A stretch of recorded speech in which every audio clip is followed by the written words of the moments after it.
Hello. I hope you're doing well. If not, I at least hope that your night improves.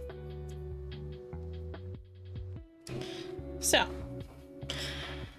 tonight is finally, once again, Mid-Month Madness.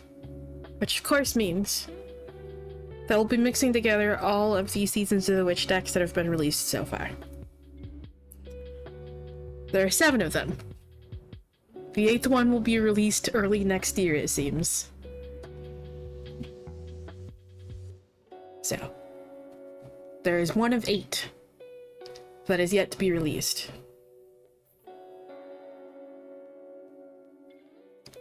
Which means we have 7 massive decks to mix together today for our Oracle decks. So, there's of course going to be a fair bit of chaos associated with tonight's tonight's plan. All 7 of these decks here. Also, just like, look at how gorgeous they are together.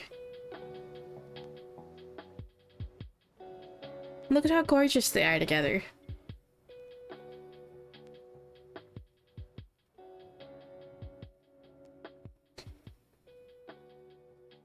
My favorite 2 colors so far have to be this one, the Lammas Oracle, and the Litha Oracle right here. So we have the Imbolc, Beltane, Litha, Lammas, Mabon, Samhain, and Yule.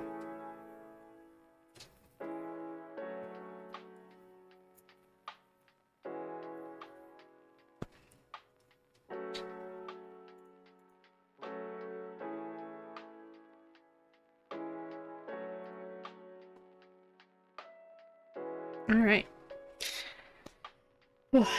So now, before we get into collectives, of course, that means we have to, shuffle all these together. Yay!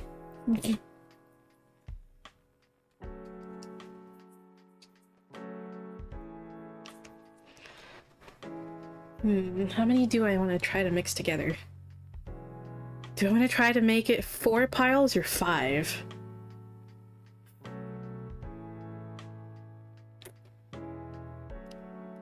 Yeah, I was gonna say maybe 5, because this is gonna be like, if I try to mix this into 4, it's gonna be massive.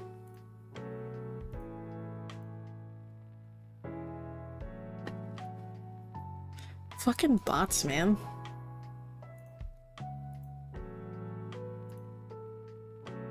I don't know why there's like such a fucking influx of like bots recently. Advertising their stupid fucking sites.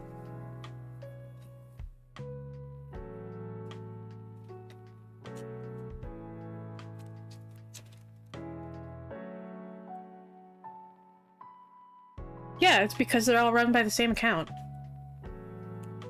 They're all run by like the same person or group of people advertising the same fucking thing. Like, no one wants to go to your shitty site, okay? Fuck off. Do something better with your energy.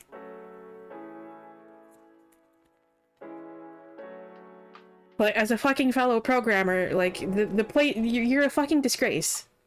The place that you choose to put your energy and use, like, your fucking skills for, like, fucking, like, bad. Like, as a fellow programmer, go do something else. Go do something better with your fucking time, okay? Fuck.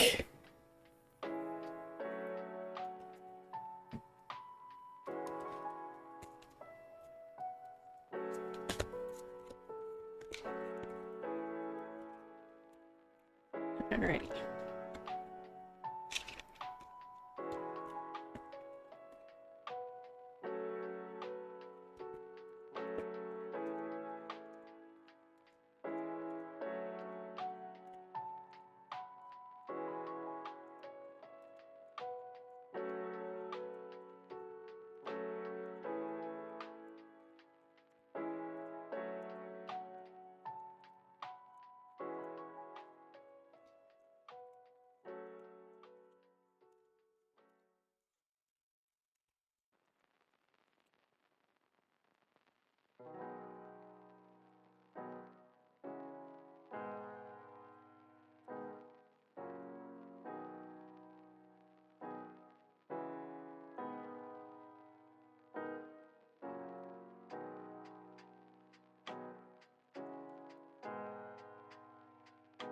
But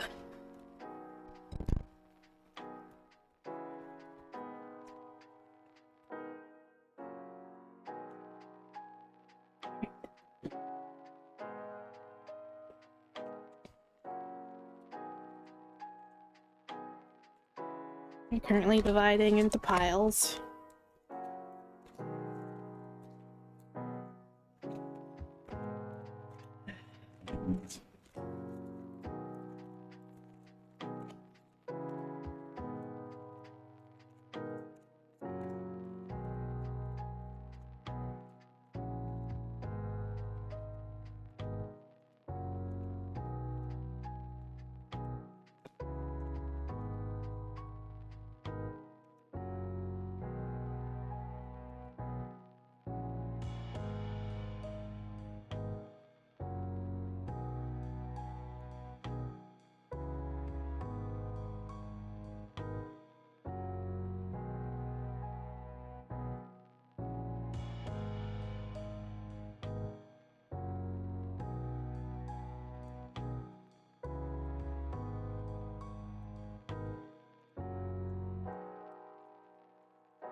Okay. Let's go with this one.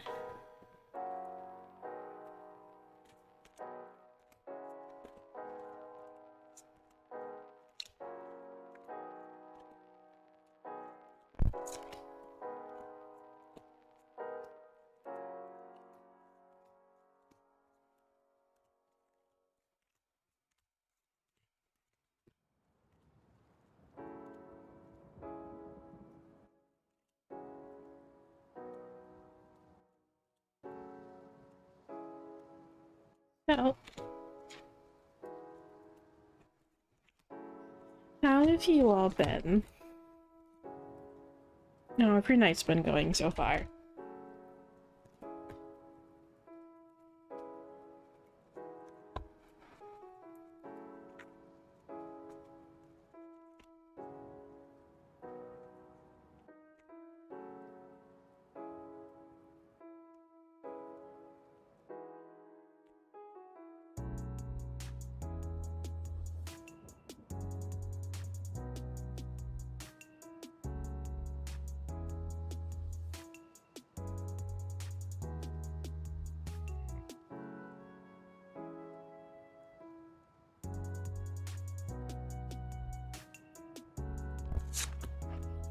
Man, even splitting this into 5 looks like they're going to be massive piles still.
Oh yeah, it's just still gonna be massive.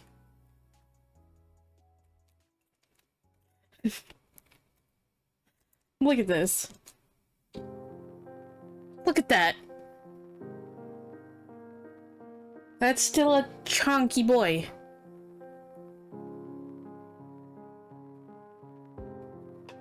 Yes.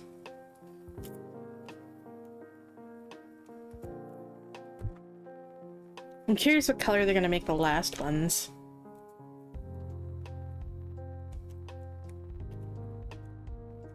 The last deck.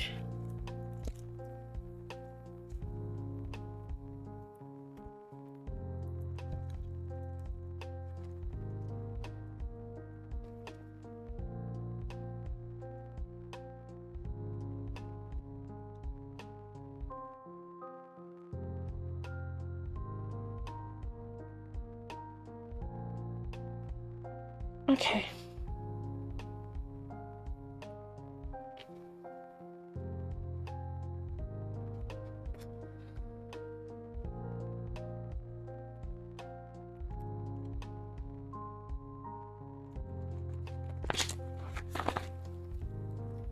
Alright, now time to try to shuffle all these a little bit.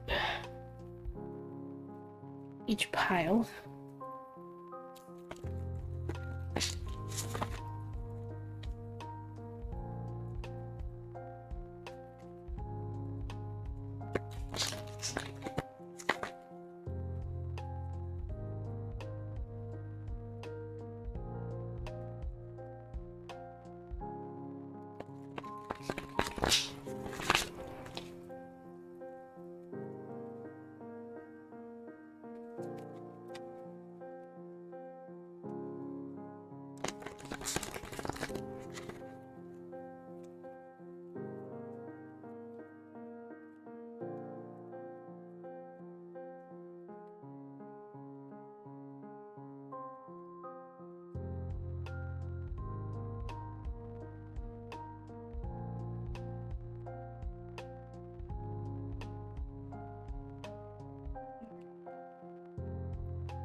One pile.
Okay.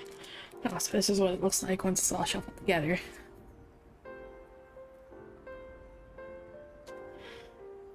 There's second pile.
before.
Alrighty.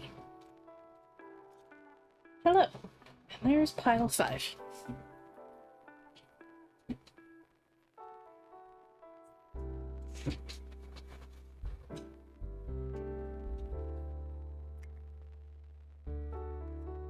Queue's not open yet.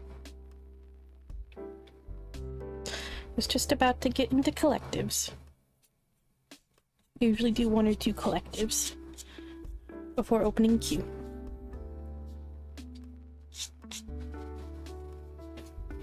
Okay.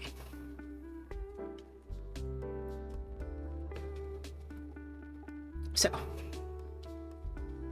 piles are all mixed together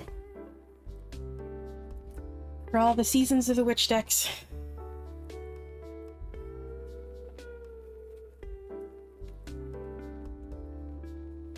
Hi, Egg.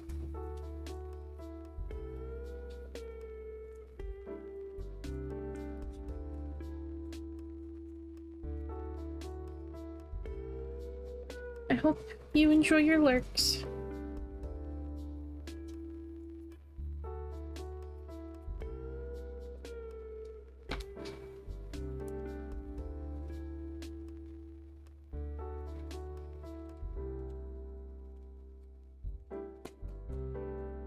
Alright.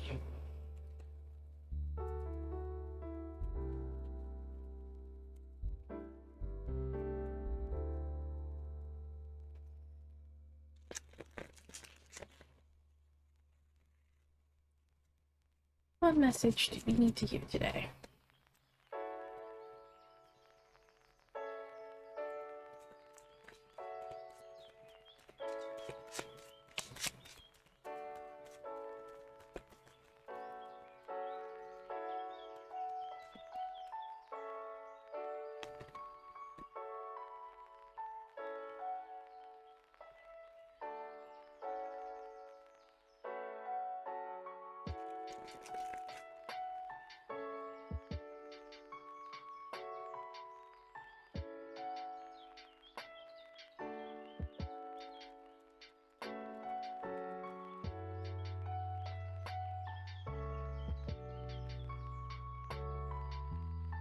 It's all good, Egg.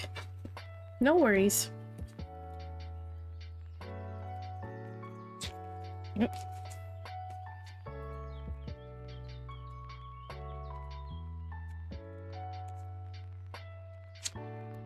First. Reversed. Oop. Okay, reversed. I've read it reversed. I've read it reversed. Alrighty.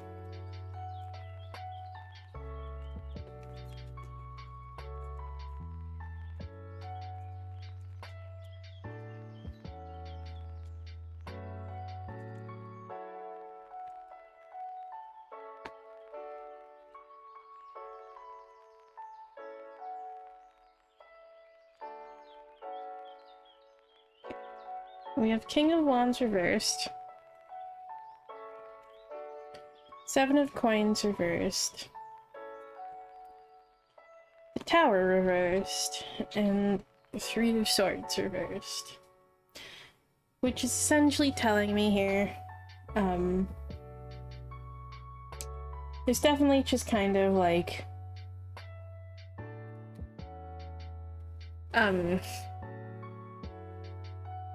there's a sense of just kind of like putting too much pressure on yourself here.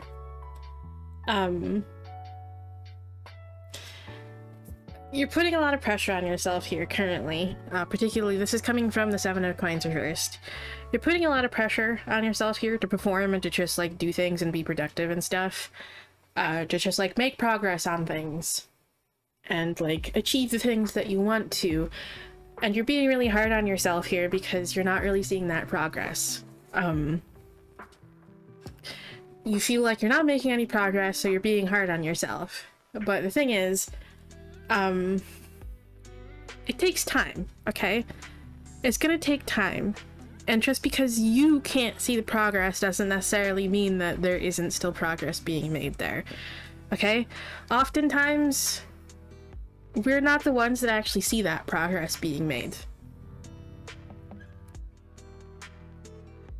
But those from the outside looking in will actually be able to see those small shifts, those small changes.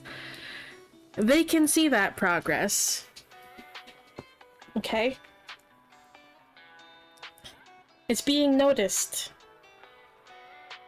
Just because you can't see it doesn't mean it isn't there. Okay?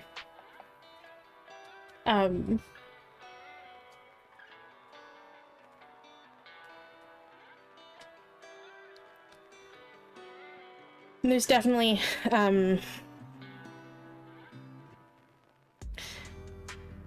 along with that, there's just kind of like that, just kind of doubting yourself, doubting your value, doubting talents, skills, abilities, whatever.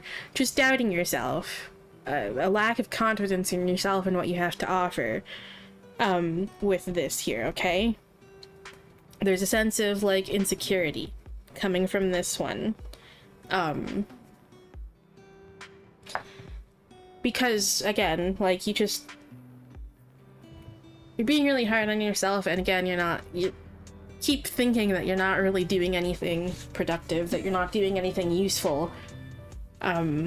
Putting pressure on yourself to like perform, to do these things, and just like feeling like you're not really getting anywhere with any of it. And there's definitely, with the Tower reversed here, that sort of energy of just kind of like avoidance.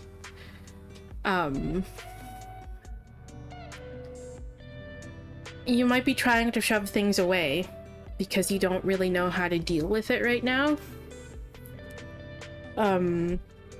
Like all this like, all these negative thoughts and all this like negative self-talk and just like that negative harsh inner critic in your head that's like telling you all these things is just kind of potentially being a bit overwhelming, and it's kind of causing a bit of just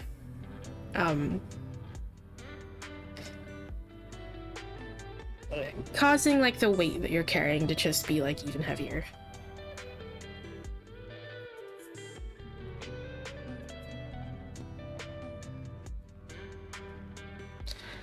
So,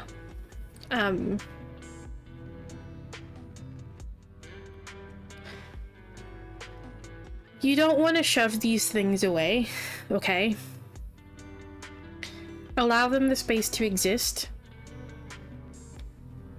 Just allow them to exist. You don't have to put much, you don't have to put any energy into those thoughts, okay? Don't, like, put any stock into those thoughts. Okay?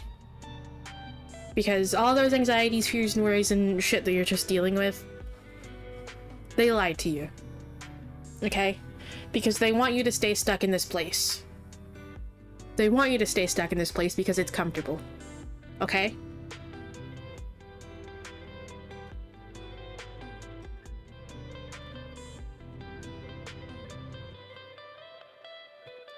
But you're going to have to push through that discomfort. Okay?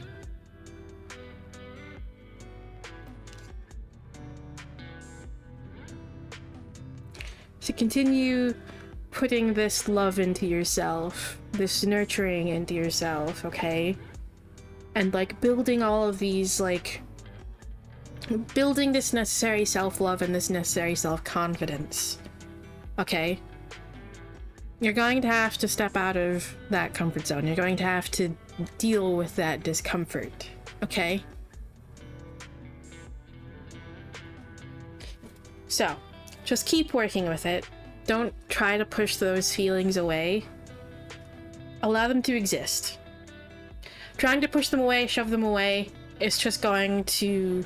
and like bottling them up is just going to cause more pressure to build internally, and then eventually that tower is going to turn reversed and everything's just going to explode. Okay? You don't want that emotional explosion. That's no good.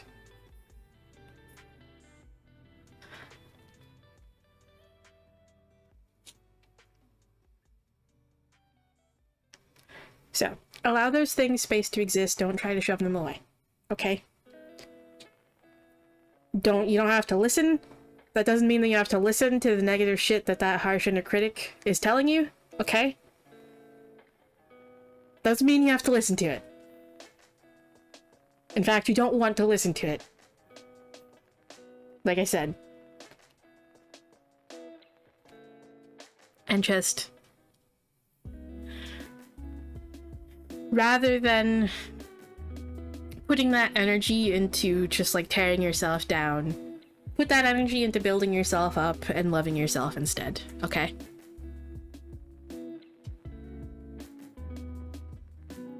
Put that energy into things that are useful, things that are good.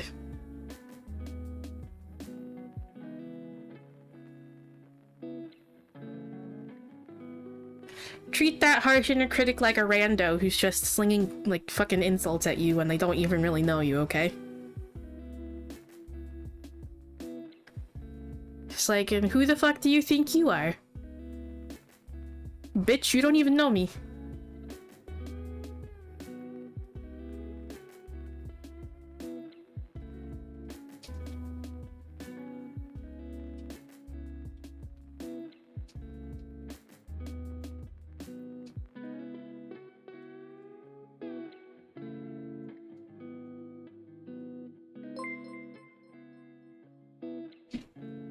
Okay? Just treat that random harsh inner critic just like a random person who's just slinging insults at you, okay?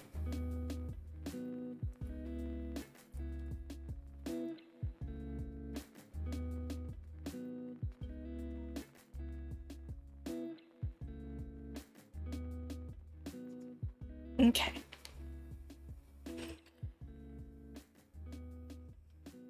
Oh, I'm sorry, queue isn't open yet. I'm starting off with collectives here. It'll be open shortly, though. Also, hello, Kels. I hope you're doing well.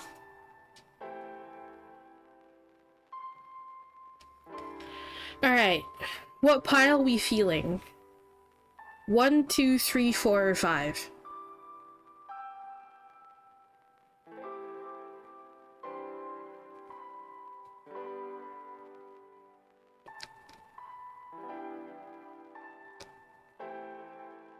Yeah, I heard a 3 too.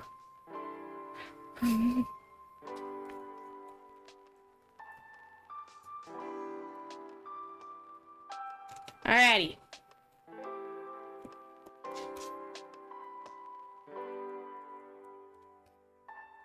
Pile 3, what you got for us?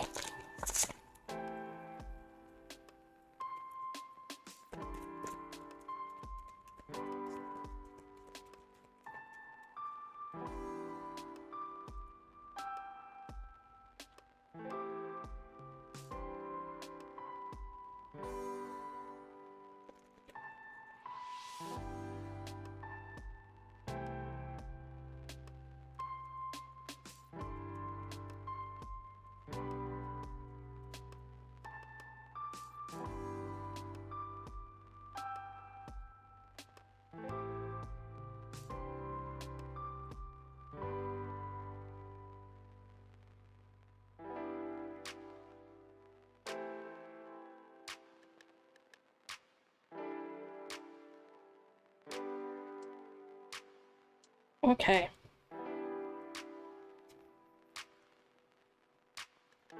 We have, from the Imbolc Oracle, we have 3 cards here. Okay. From the Imbolc Oracle, we have Arts and Crafts. From the Samhain Oracle, we have Voices.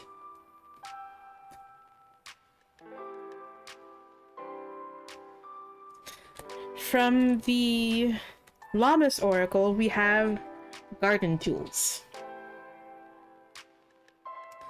Alrighty.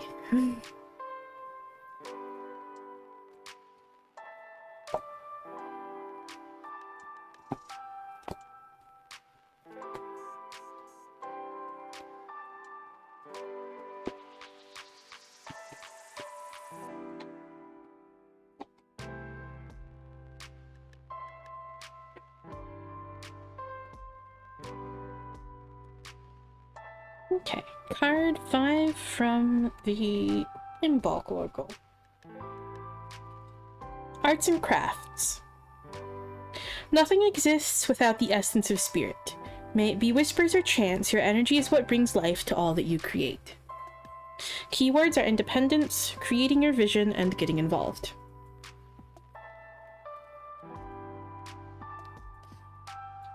The Arts and Crafts card comes to you when you are trying to manifest your vision using other people's means and methods instead of creating something for yourself.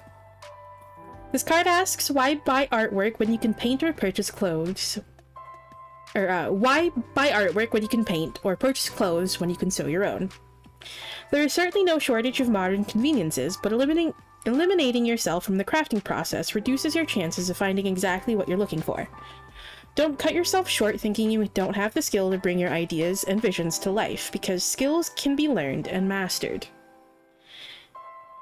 In a love reading, this card can mean you are losing yourself in a relationship and dissolving yourself into the other person.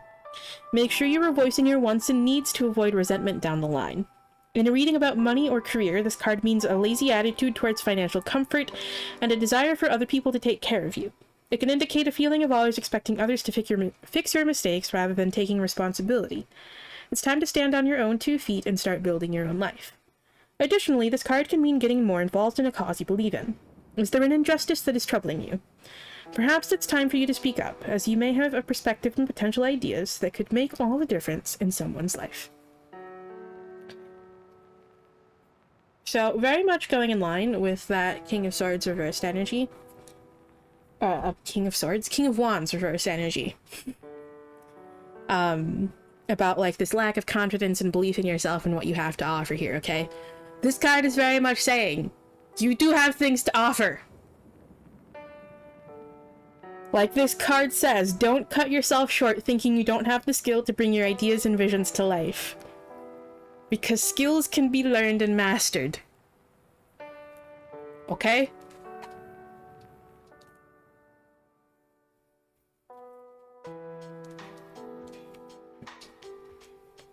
And then from the Samhain Oracle, we have Voices.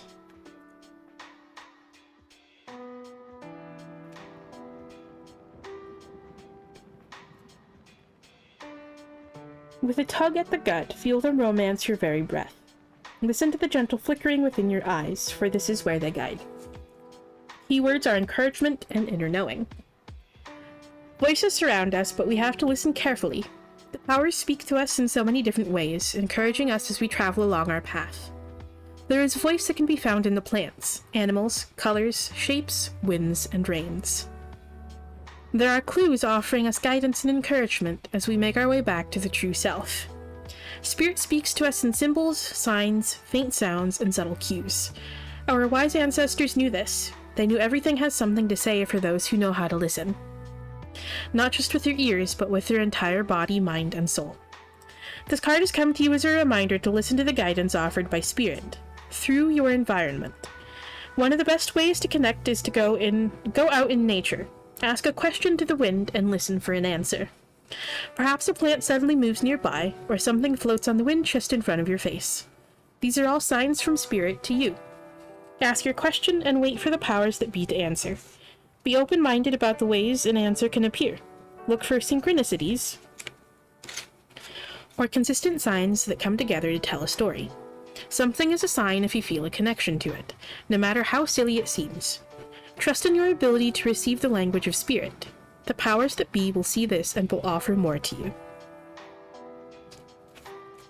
I also kind of want to read the reversed meaning for this card as well, because the Samhain Oracle does have reversed meanings for most, if not all, the cards. The reversed meaning says, sometimes trying too hard to hear the guidance is what destroys the magic. Wait for the answers to appear rather than searching for them. Advice is offered when we least expect it. Keep an open mind. Don't miss these powerful signs because you're too busy expecting your guidance to come in a different way. Trust in spirit to offer guidance in a way that serves your highest good. You will come to understand when the time is right.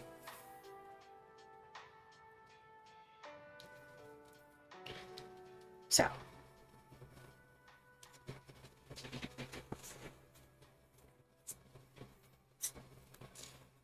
Alrighty. And finally we have garden tools from the Lammas Oracle.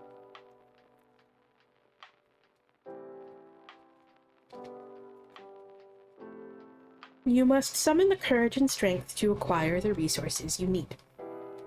Keywords are being prepared, proper skills, and knowing your trade. Tools make mastering a craft so much easier.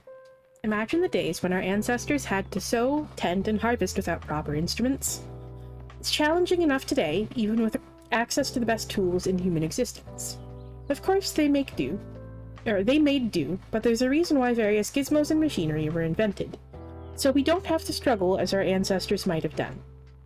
There are times when resourcefulness and making do with what you have are noble pursuits, but this is not one of those times. Cutting corners will result in equally limiting success. You are in need of more skills, better instruments, mentors, or other ways to grow if you are going to continue down your path in a successful way. In the emotional realm, pulling this card could be a sign that someone is being manipulative or isn't being honest about how much they have to offer. There's a tendency to make a lot of promises, but ultimately they may not be equipped to follow through. In a financial reading, this card can mean cutting corners will lead to costly mistakes. You might save a few bucks for now, but the long-term results could be devastating. Be sure to build a strong foundation and learn as much as you can before signing contracts or moving forward with any plans. So. Definitely, going in line with that 7 of coins about, putting a lot of pressure on yourself to perform. Okay? This isn't something that you necessarily have to do alone, okay? This card is definitely saying that it's okay to accept help. It's okay to accept help. That doesn't mean that you have to, and you shouldn't, especially considering this card. Doesn't mean you have to offload literally everything onto another person and just let them take care of it all for you. But rather a balance between these two things, okay?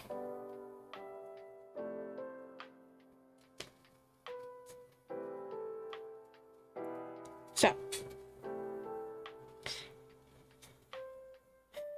if there's something that you're in the process of doing currently, that you're trying to do alone, know that it's okay to accept help. It's okay to ask for help, okay?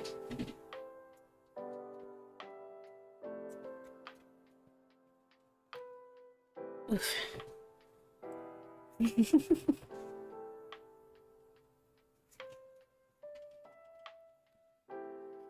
Alrighty.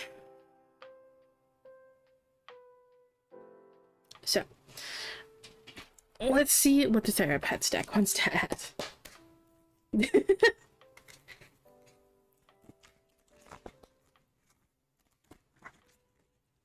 Alright.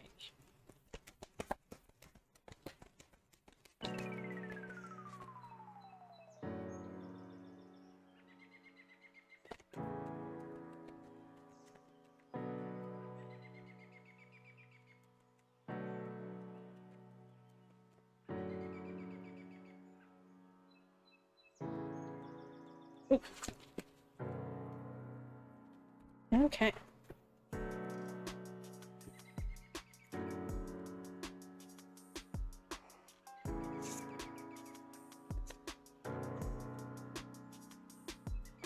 And also,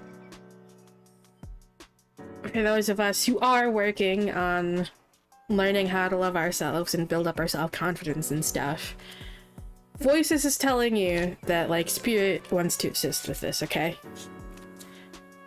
So.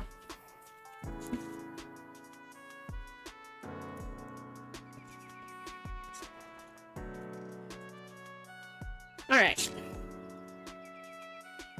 Thera-pets cards. Just because you feel like trash doesn't mean you are trash.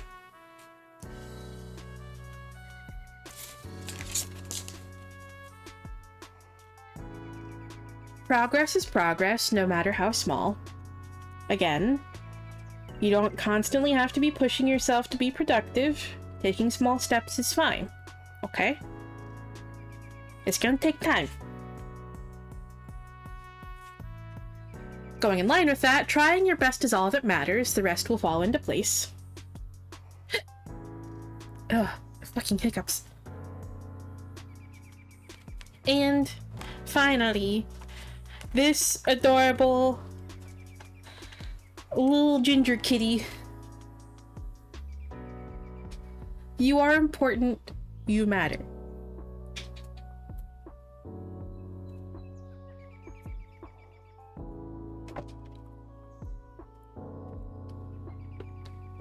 So I hope that message helps. For anyone who may have needed to hear that. I love adorable ginger kitty. I think this is the card the egg pointed out last time looks exactly like, Mr. President.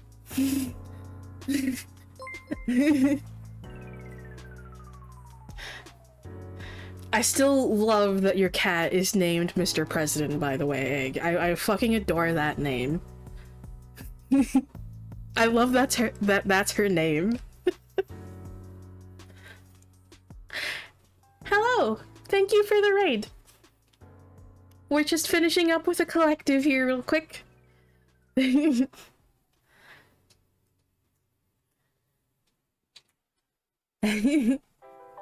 Hello!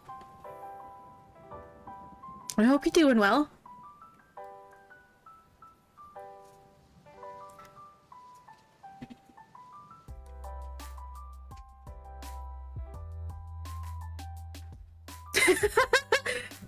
That's adorable, Egg. I love that.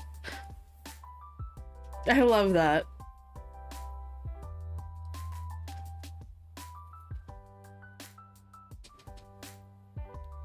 Alrighty. So I hope that message helps for whoever needed to hear it. I know that was definitely one that, was certainly fucking aimed at me today. Fuck.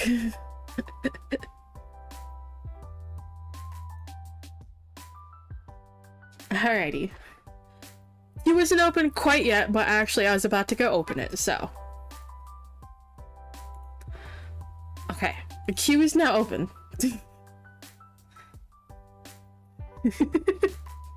It's all good.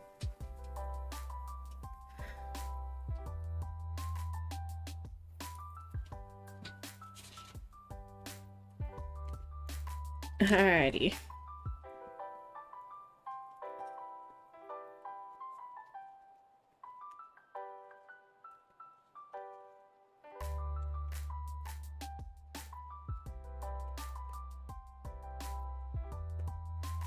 Like, that's one thing that I love about, like, vets, by the way, is that, like,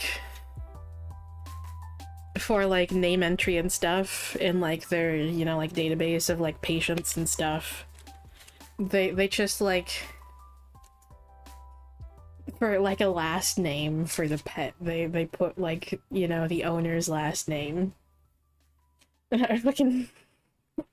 I fucking love that. That shit's so fucking adorable.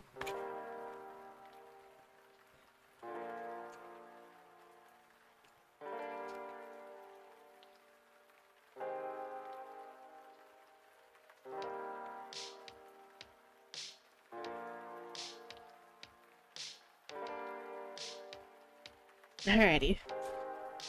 Would you like to go first then?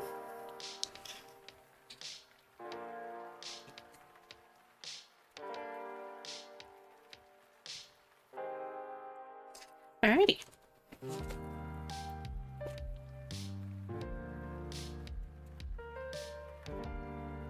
And thank you, by the way, Adam. Let me go ahead and... There we go.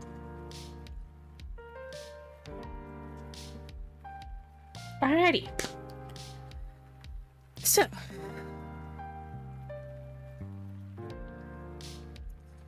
just to explain, by the way, what we're doing tonight, for our Oracle decks, we're doing, Mid-Month Madness is essentially a night where I take multiple decks and mix them together. Multiple Oracle decks and mix them together.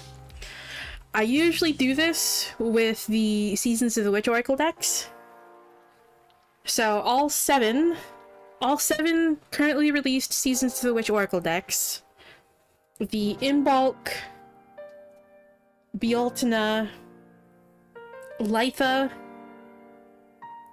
Lammas, Mabon, Samhain, and Yule Oracle decks are all mixed together, and I split them into 5 piles. I split them into multiple piles. We currently have 5 piles tonight. And then when it comes to your turn, I ask you what pile you want to choose.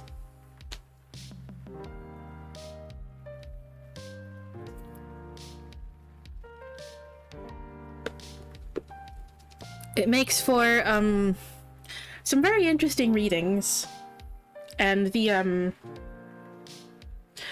Oracle decks, of course, like, play really well together. It adds a little bit of fun, a touch of chaos, of course. But I love a little controlled chaos every now and then.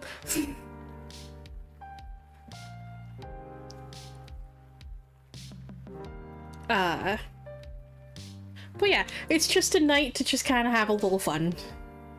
And see what, messages they want to throw at us. So...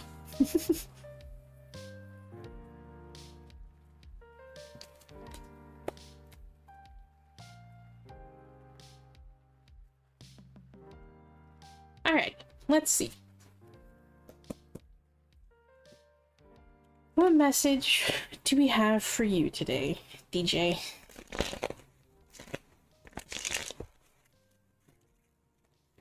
Also, what would you prefer to be called, by the way? I don't believe I've asked yet.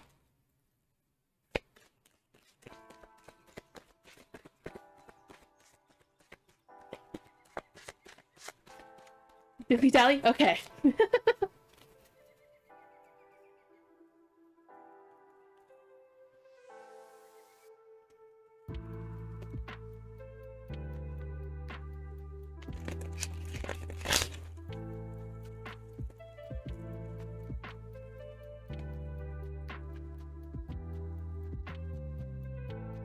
How did your stream go, by the way?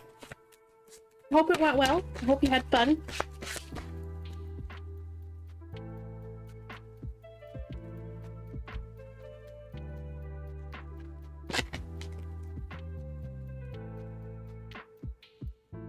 Oh, I'm sorry.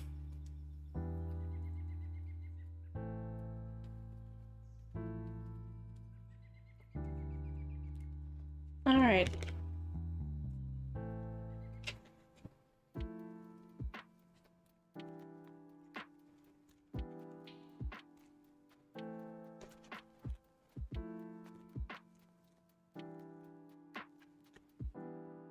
Okay, so there's definitely...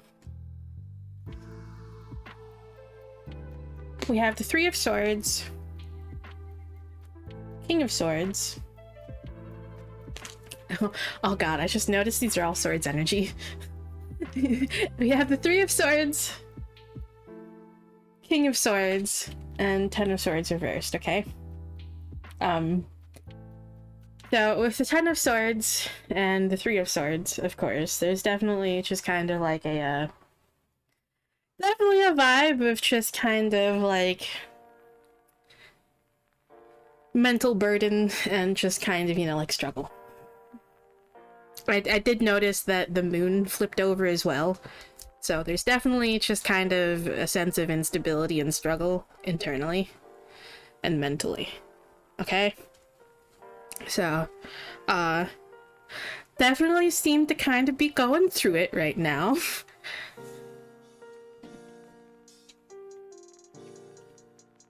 And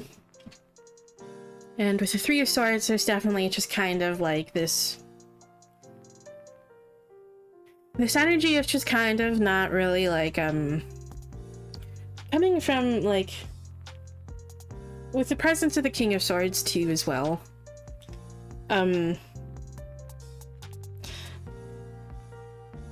There's definitely just kind of like this feeling of just not really believing in yourself too much here.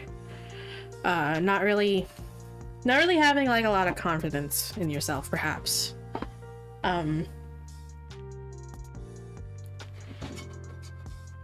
You might just be being like really hard on yourself and really down on yourself due to, you know, like, whatever you've been dealing with currently in your life. It's just kind of like weighed down on you a little bit, and you're just being really hard on yourself, really down on yourself, and just kind of, you know, not being too kind to yourself.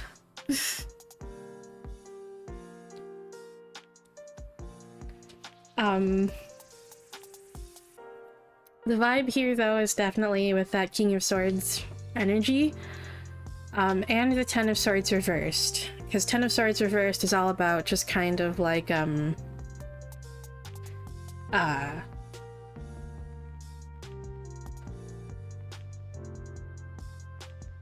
it's about like finding like recovery and like the end of like these struggles, essentially. And that's amplified by the fact that it is a 10, because 10s do mark the ends of a cycle, of course. So, with the Ten of Swords reversed and the King of Swords being present here together, there's definitely a vibe of just kind of like this need to just keep working on that confidence in yourself, okay? Work on that confidence in yourself, work on that, work on that self-confidence, work on that self-love. Work on just building yourself up, okay? Work on building yourself up.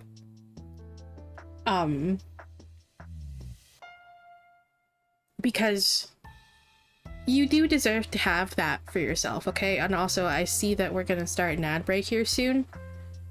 Just let me know, when and if, like, ads hit for you. Oh, there it is. Okay.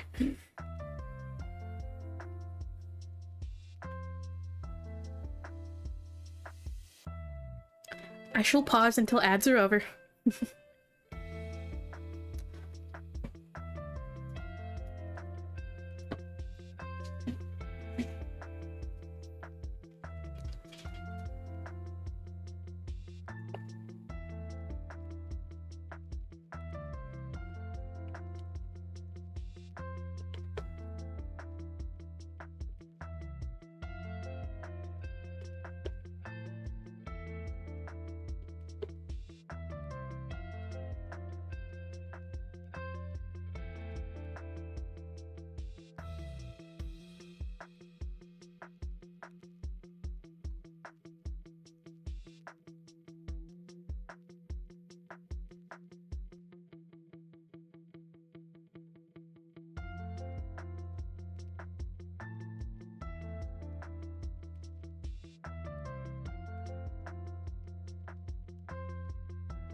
Ads should be ending soon.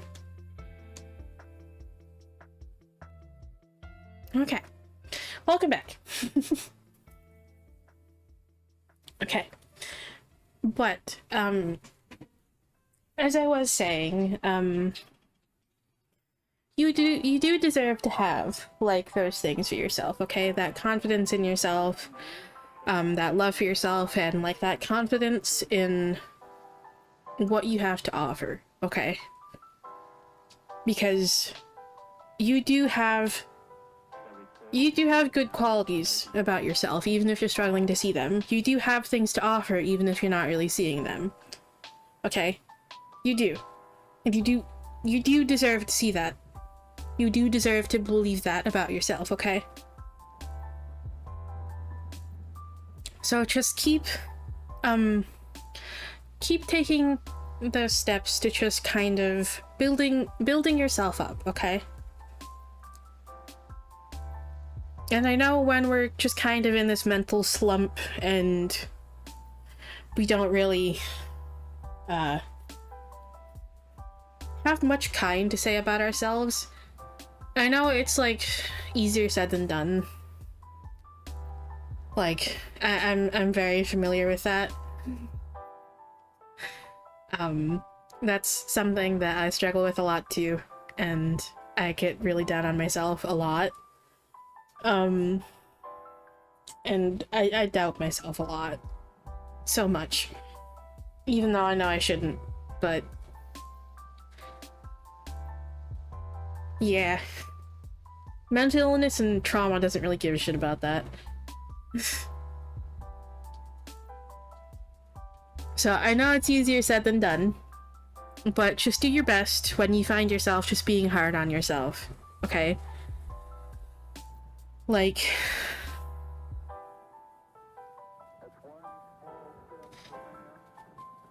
try to not engage with those thoughts too much, okay?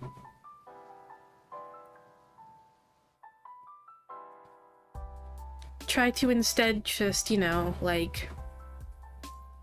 say positive things about yourself, and it's going to take practice. It's not going to be easy at first, okay? It takes practice, and it takes time, but you'll get there eventually, okay? So, yeah, exactly. Just keep your head up, keep going, okay?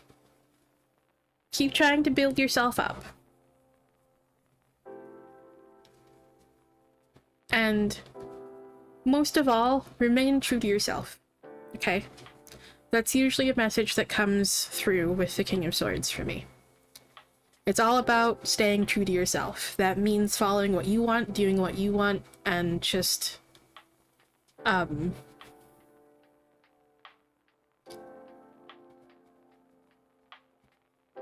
really, like,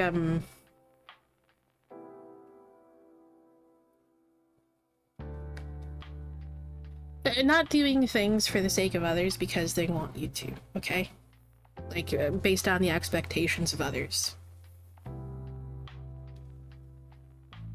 Because it's important that you're happy, not that someone else is happy. Okay? You're the one who has to live your life. You're the one who has to be happy with it and has to, you know, live your life. So, it's important that you're happy with it, you're comfortable with it.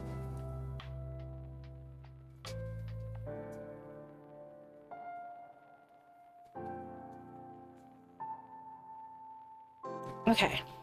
And so, we have 5 piles here, okay? What pile do you want?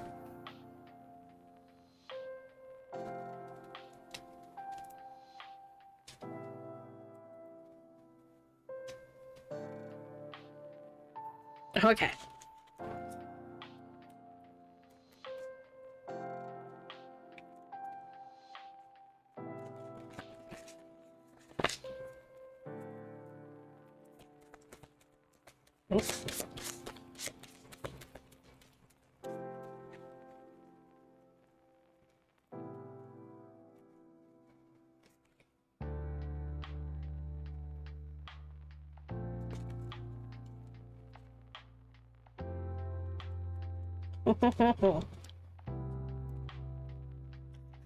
This one just immediately flew out. And it's really funny because exactly what I just said is what the text on this card says.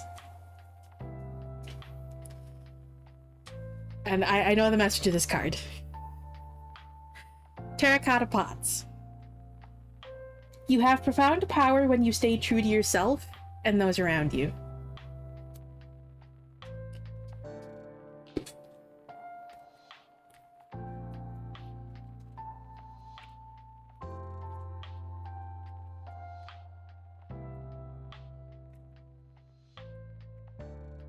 Okay.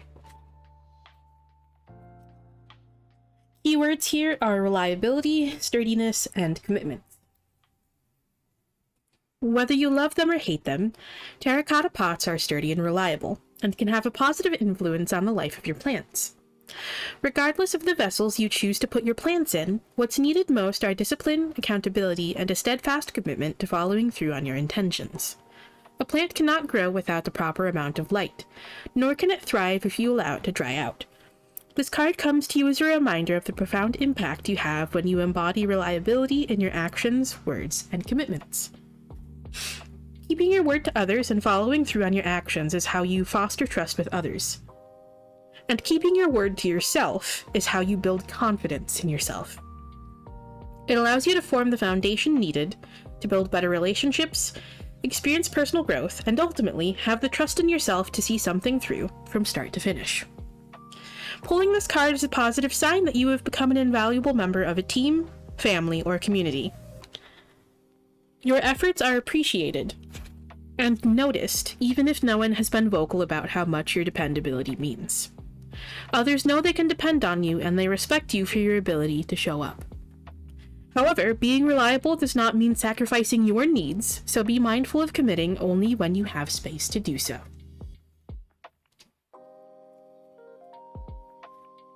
Well,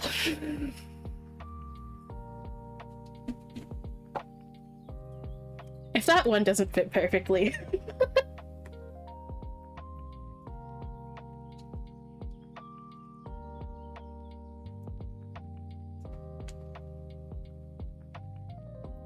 Yeah.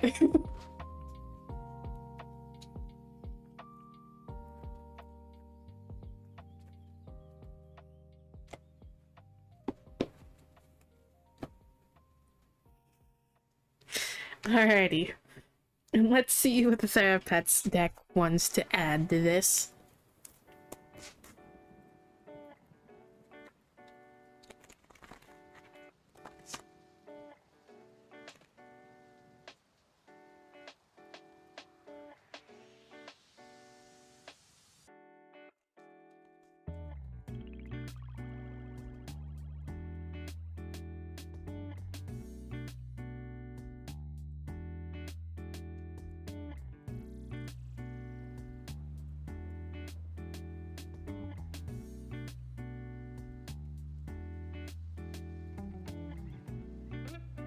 Alright.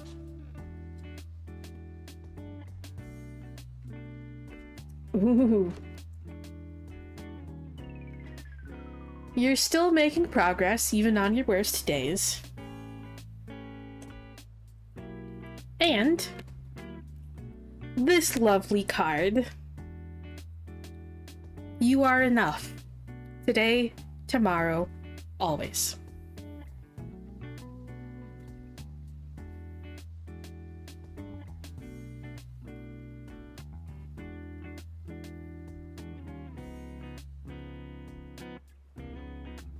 So, I hope that message helps.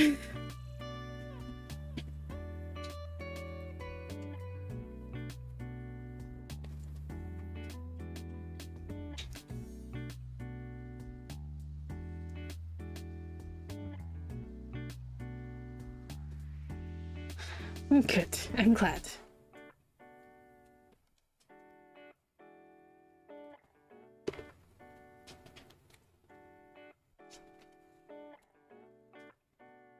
Okay.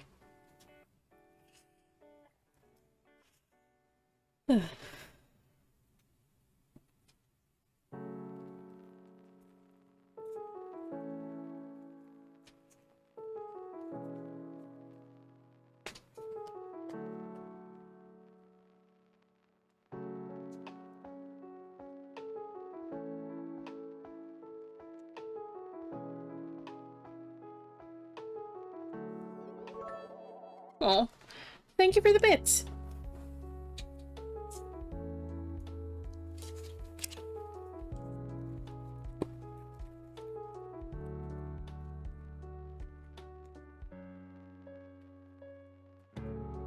Of course, thank you for stopping by.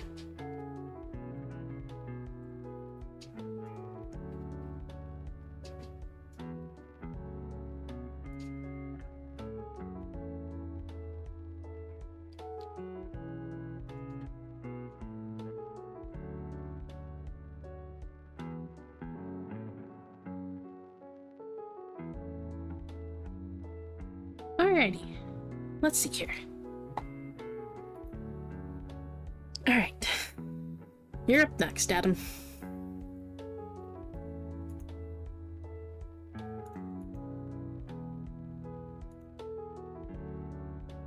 Okay.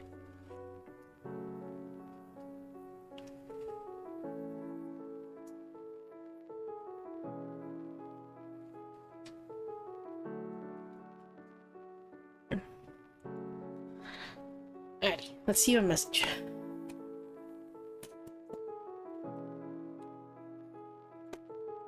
What does Adam need to hear today?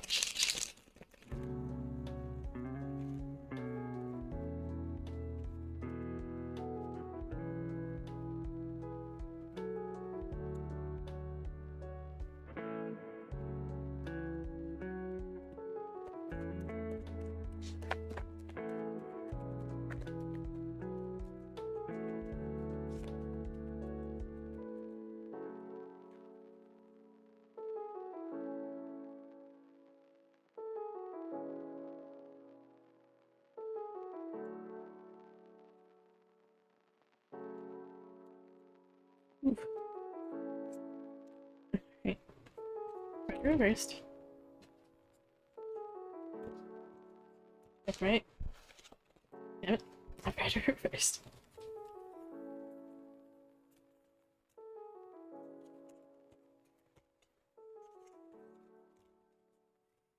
I've got it reversed. Sideways.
Okay.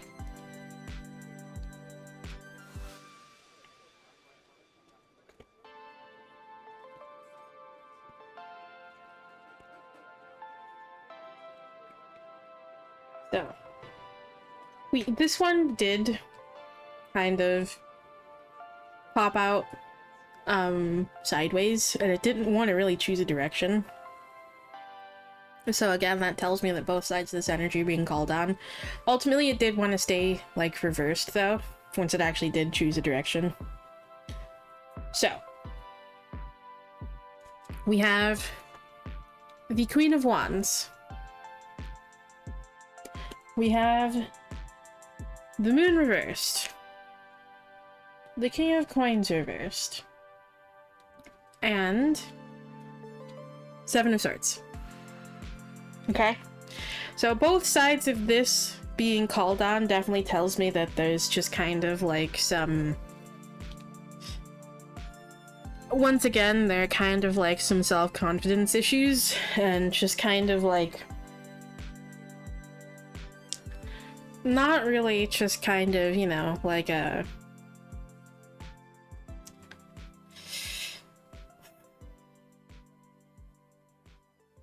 There's a need for compassion, with yourself, okay? There's a need for compassion with yourself.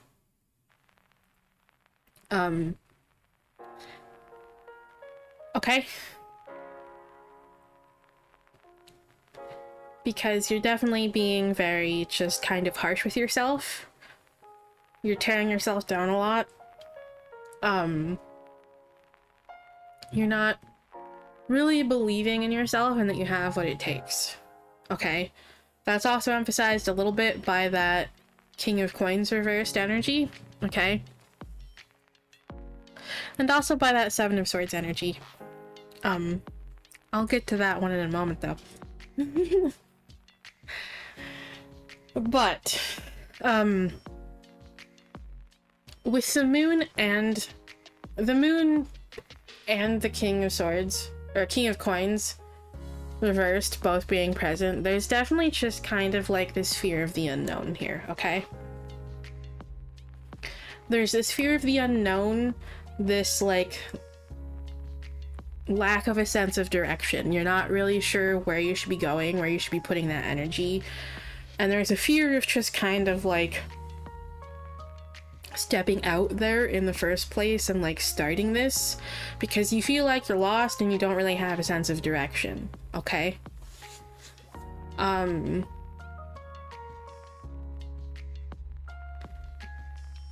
But the moon reversed here is here to tell you that eventually you may not have things figured out now, but eventually you will, okay? Once you start stepping out and actually going for it, you will find that you know where you want to go, what you should be doing, okay? But there's just a kind of this fear of getting started that's preventing you from just kind of going for it in the first place. And all of this is kind of coming from that Seven of Swords energy, which is the energy of self-sabotage.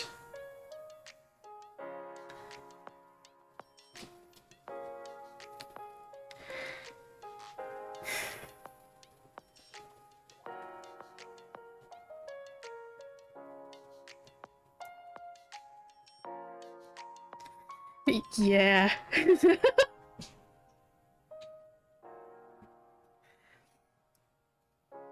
So, you're being asked to just kind of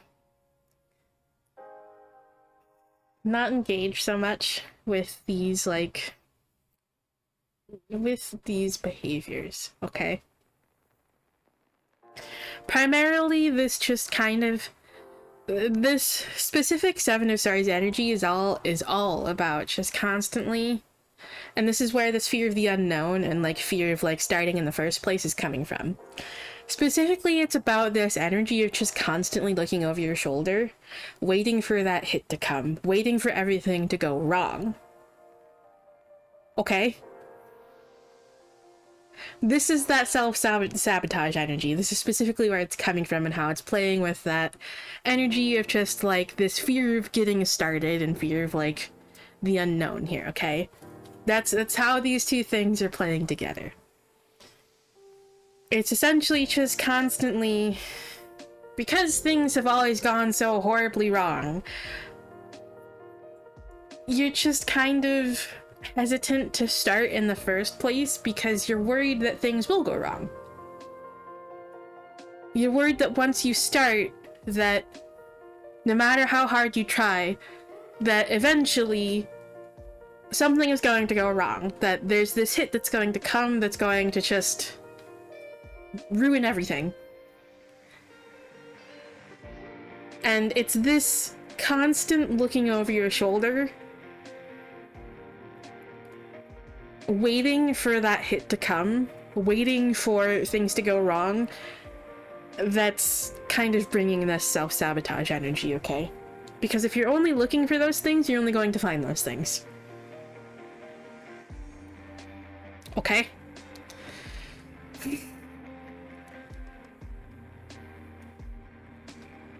If you're only looking for those things, only focusing on those things, that's all you're going to see. You're going to miss the other good things that are actually happening because you're so focused on seeing the bad things happening. Okay?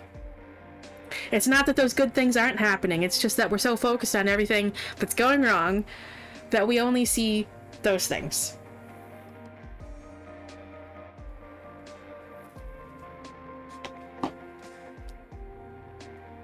So,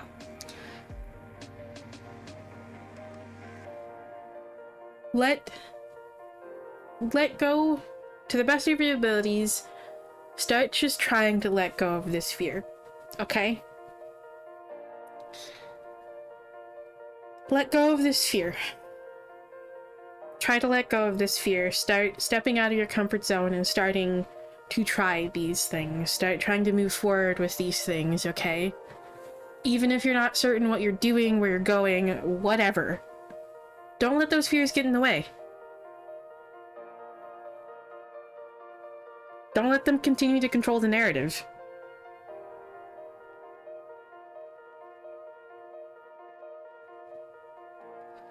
Be a little brave. Be a little bold.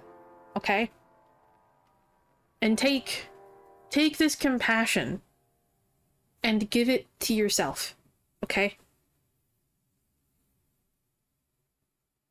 Show yourself more compassion. Show yourself more empathy. Show yourself more love. Okay?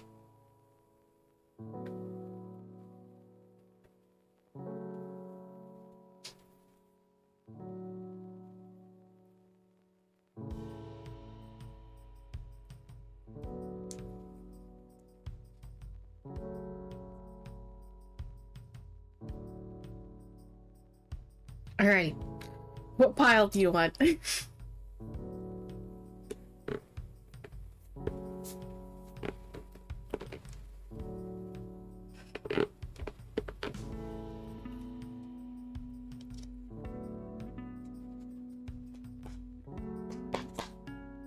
Alrighty. Let's see what we got for you.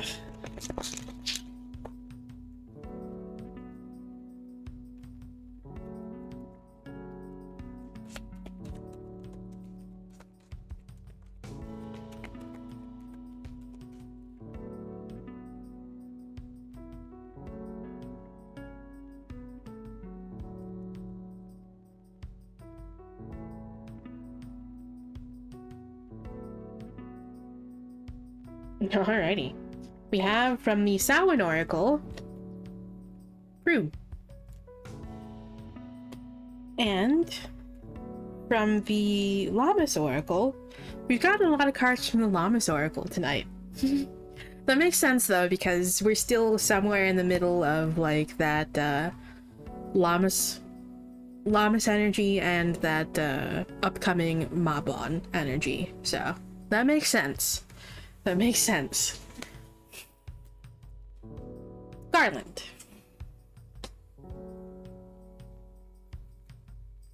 Alright. Let's see. What do these have? Okay, we have Brute. Card number 8.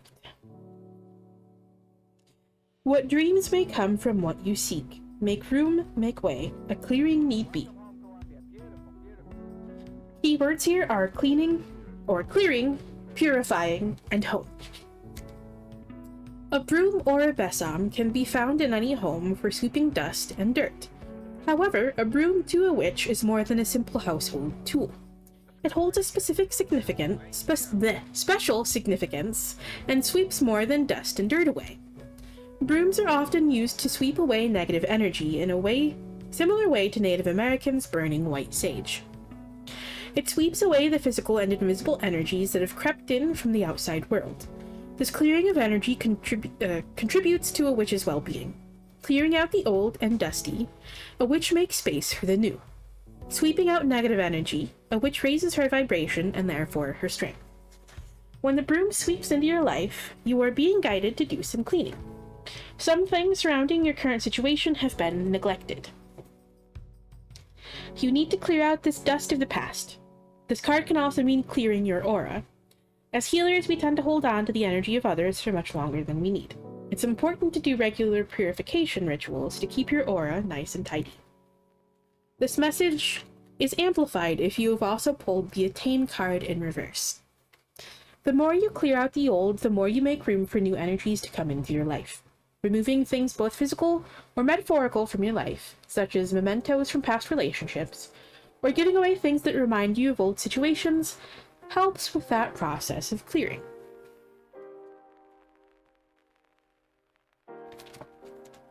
Okay. So definitely just kind of giving that energy of just, you know, like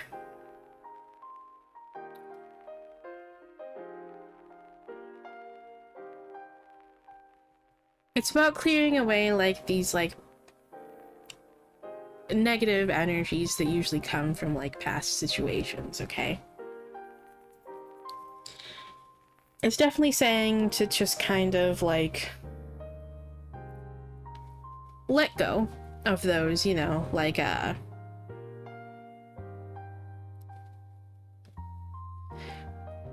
let go of those past situations. Don't let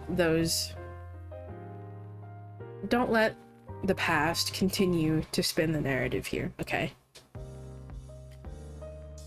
Just because things didn't go right, didn't go well in the past doesn't mean that that's how things are always going to be.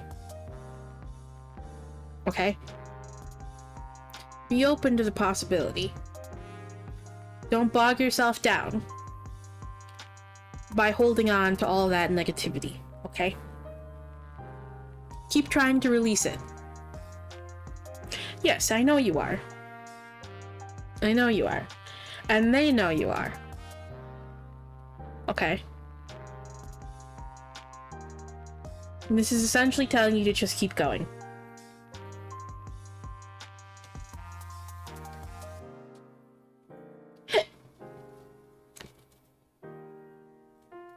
Sorry, hiccups. Alrighty. And then we have Garland. There is magic in the weaving of unity. Keywords are weaving, layers of magic, and uniting. The most beautiful summer garlands are usually those with layers of various flowers, herbs, and grasses all coming together in a harmonious way. The garland card asks the same thing of you.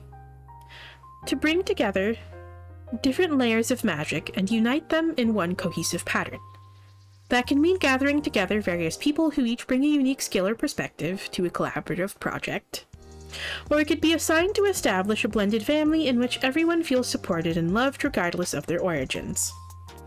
It can also mean weaving together years of personal experience in a way that contributes towards the pursuit of a goal, or even just gathering a group of friends for some downtime and a night of laughs.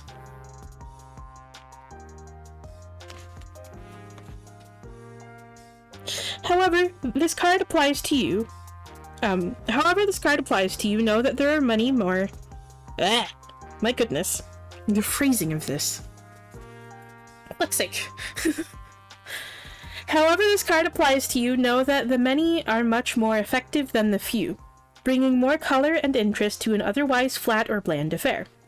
As a final note, for those seeking relationships or opportunities, receiving this card is confirmation that what you seek will be facilitated by a friend or a loved one.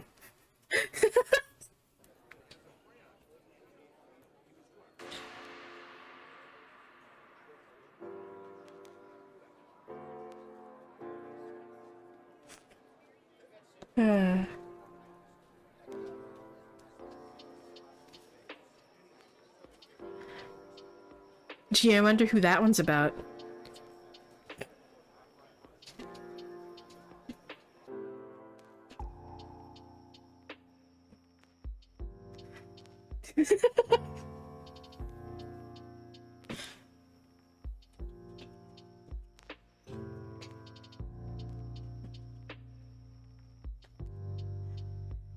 But yeah. It's definitely giving just kind of like things will fall into place, okay? So.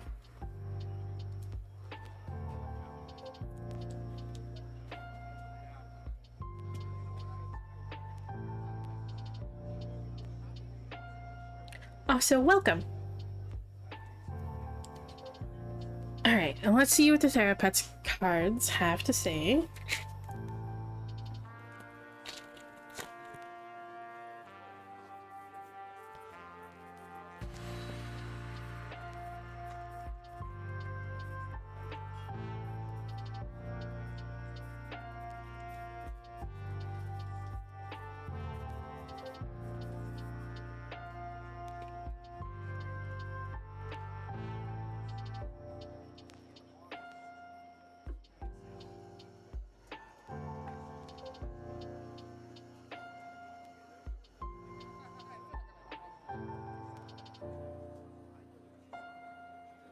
Welcome back.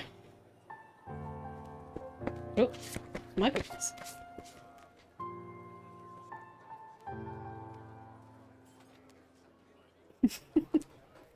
Sorry about that. Okay.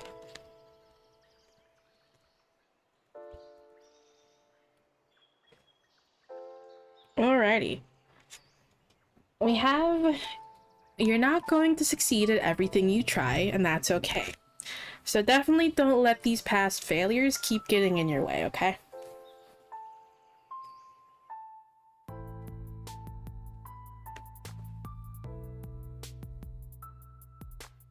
And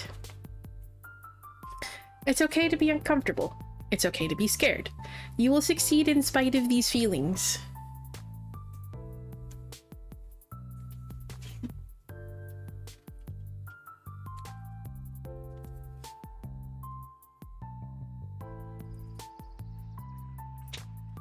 Also, fuck, I was not paying attention to the time. Let me go ahead and issue a last call for Q here.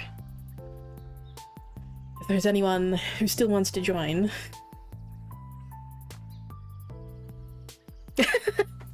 Thank you.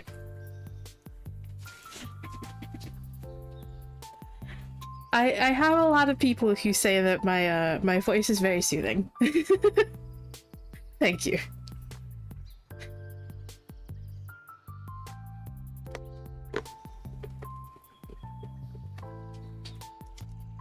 Alrighty. So, I'll leave the queue open for a few more minutes, so if there's anyone who might be lurking who still wants to join, you may still do so. I'll be closing it in a few moments. A few minutes, rather.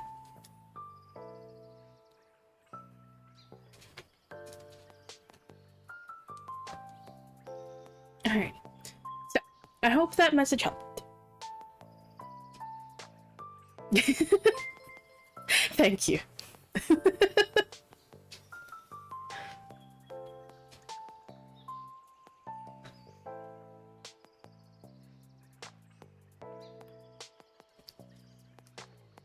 Of course.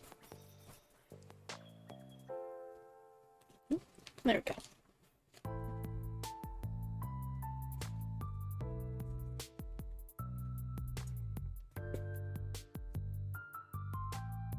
Alrighty.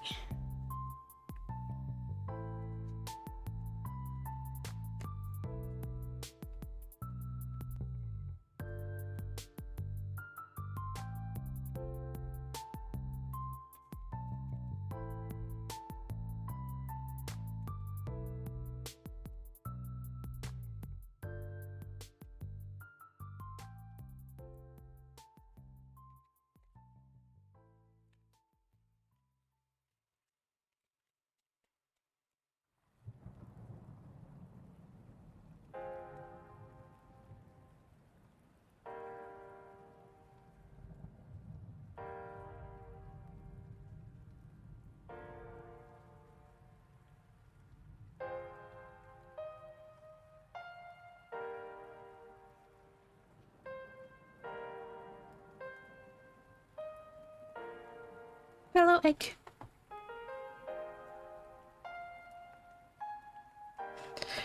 Are you ready?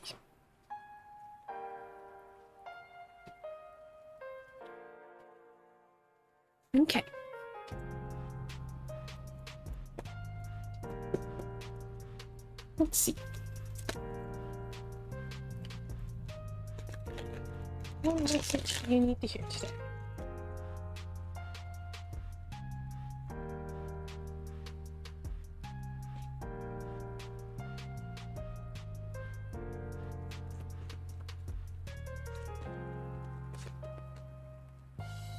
Okay.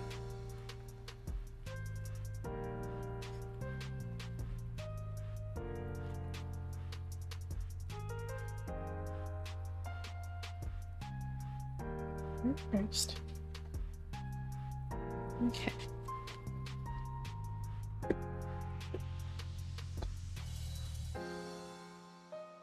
We have strength, 5 of Cups, strength reversed, 5 of Cups reversed, and 6 of Wands. So,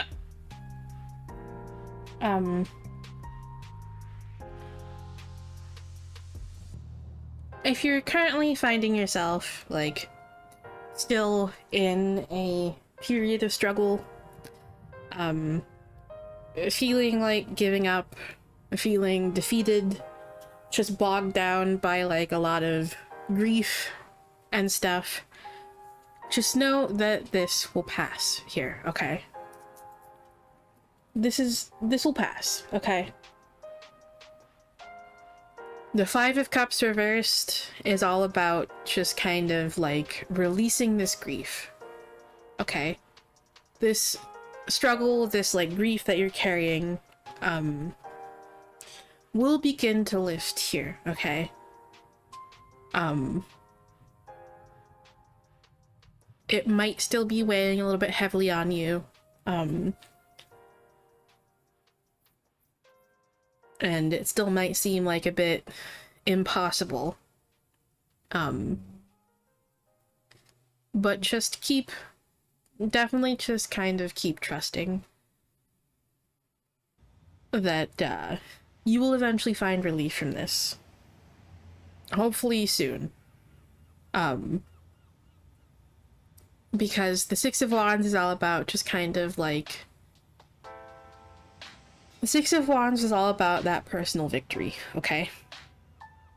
Things will go your way. Even if that still seems impossible currently, even if that seems unlikely, and you can't see how that's possibly going to happen, just know that things will go in your favor, okay?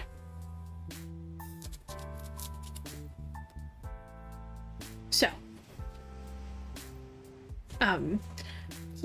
definitely just keep holding on, okay? Keep holding on.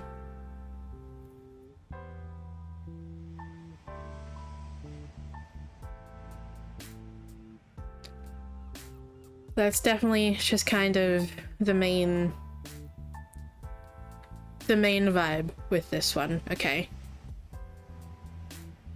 It's just keep holding on.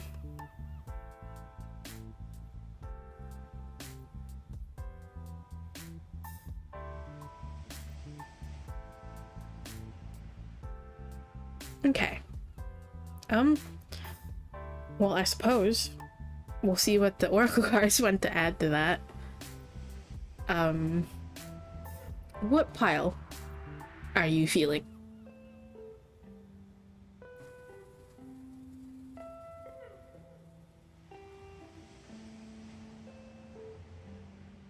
Oh, sorry, 1 through 5.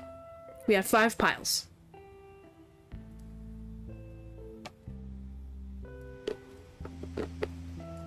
Okay.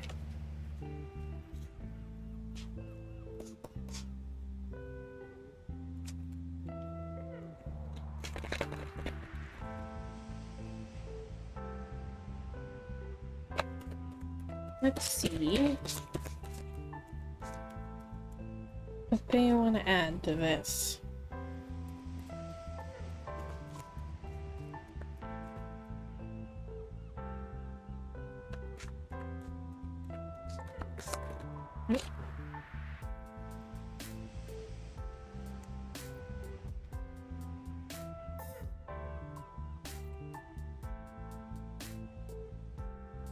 Okay.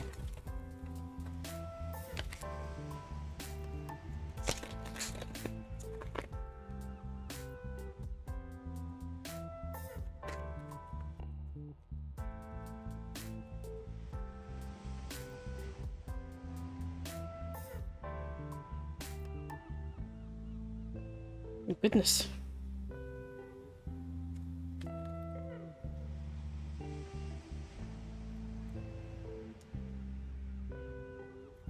Okay. We have from the Imbolc Oracle, we have Serpent. And then 2 from the Litha Oracle, we have Garden Beds and Sunset Dinner.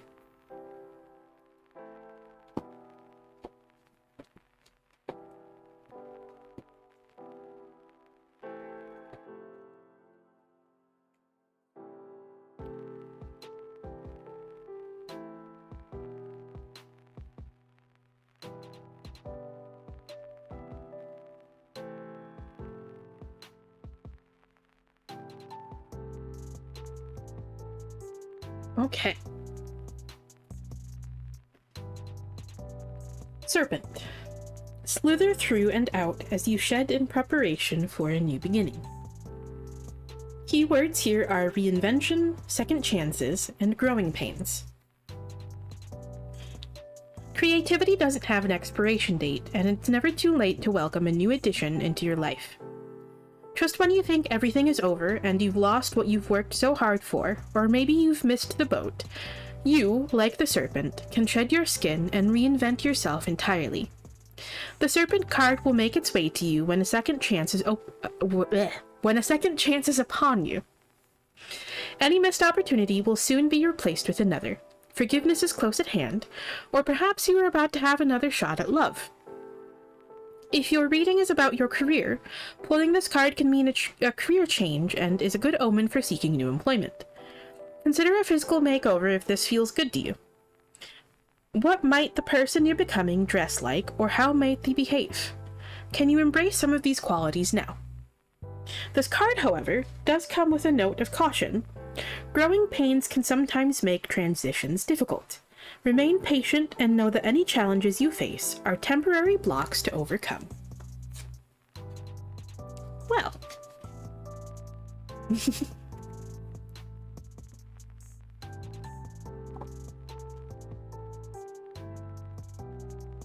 That one's definitely giving that rebirth energy. And then we have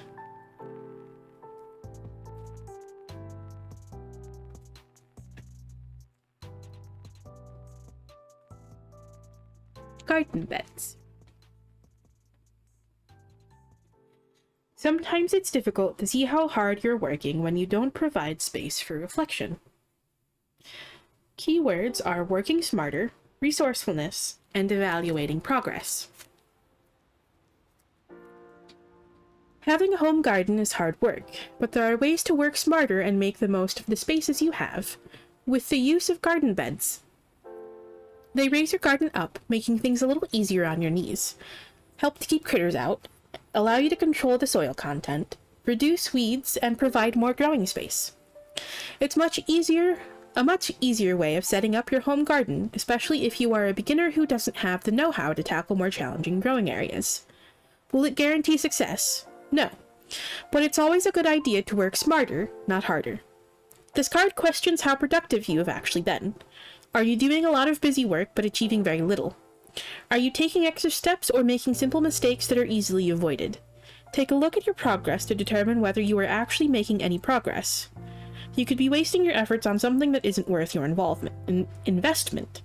If you're happy with where you are, consider how you can be more methodical in your approach. Now might be a good time to hire an assistant. Implement a system to increase input, or consider eliminating something so you can focus all your energy into something else. Drawing this card can also mean you're wasting a lot of time trying to learn skills when you could enroll in a class or work with someone who has the experience to help you cut through a steep learning curve. This one's very much going along with, like, the energy of, like, the collective earlier.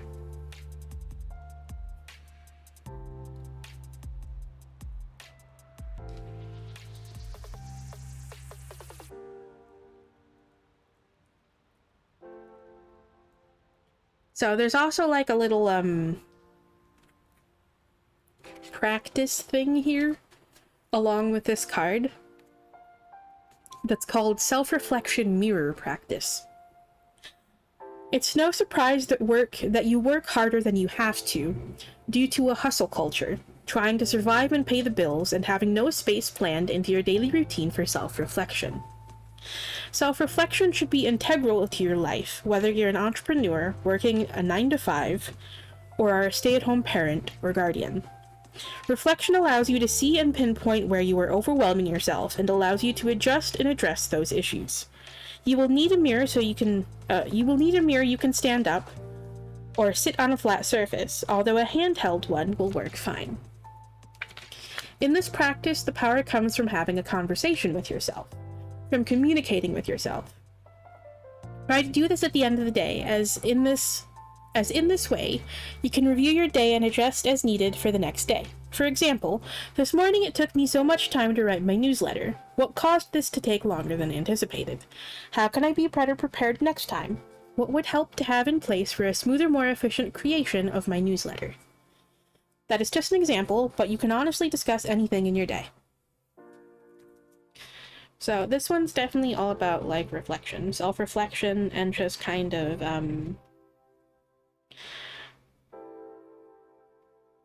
definitely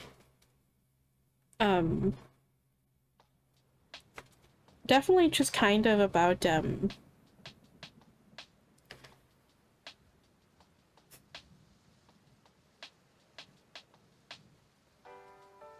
making space for yourself to see the progress that you've actually made and see where adjustments might need to be made. Not that they necessarily need to be made. But time for self-reflection is definitely, it seems to be the key message of this card. And with this card, it sounds like maybe you might be pushing yourself a little too hard. That might be where this struggle is coming from. And it sounds like it might be time to just kind of bring that back into balance, okay?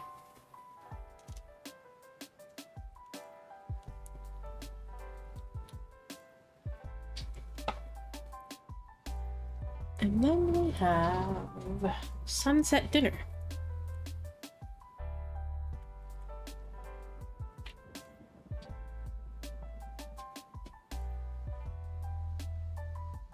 Yeah, that's definitely the main energy for that one, is just kind of like taking time to pause. And I know that's a message that you've been getting a lot lately, so that's not surprising. So.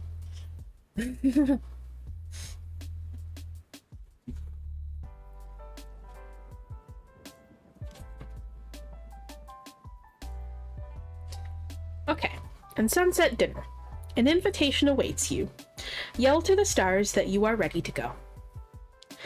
Keywords here are an invitation, a seat at the table, and leveling up. You have been invited to the party and are about to receive your seat at the table. Your hard work is paying off, and the people who matter have noticed. Are you ready to shoot your shot? A new opportunity can come at any moment, and you don't want to miss your chance to join the club. Do what you can to feel more confident and secure in the goals you are chasing. Get that pitch together, dress for success, and study or undertake research or anything else that is required to make you feel more prepared. A second meaning of this card is the need to spend time with people who can lift you up. They say you are the same as the 6 people you spend the most time with, which is perfectly fine if those people represent where you want your life to go. However, if you're finding you are frustrated, disappointed, or generally annoyed by the way your current circle of people are behaving, then it might be time to find people who will push you out of your comfort zone and inspire you to be great. And there's a little affirmation that's called I Am Ready affirmation with this card. Repeat this affirmation 7 times, and each time envision your intention and allow the words to sink into your body. You can change the words if you like. The point is to affirm to yourself what you want to bring forth. I am ready for all that I desire. Let me start over with that. Goodness. I am ready for all that I desire. I am prepared to move forward. I am ready to acknowledge my worthiness. I am prepared to do what it takes. I am ready to accept. I am prepared to take action. I am ready.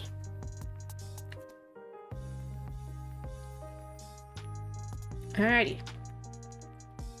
So. Definitely,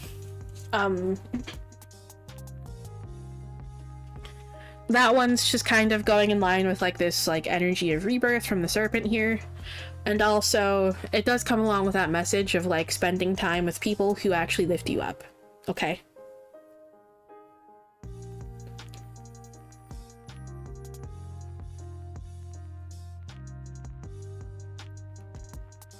Spend time with people who uplift you. Okay?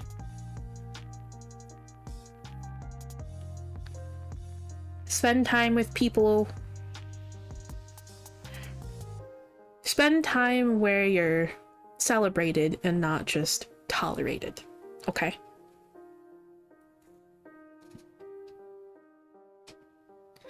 Spend time with people who treat you as an equal, not an outsider.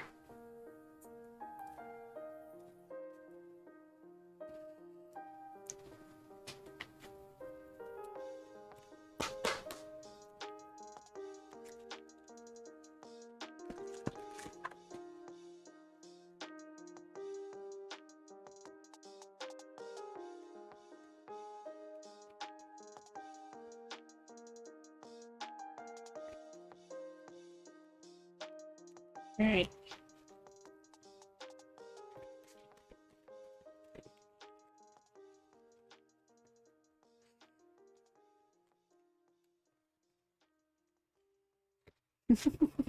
And then we have, it's all going to work out fine. And you are strong, smart, and you got this. Yeah, of course.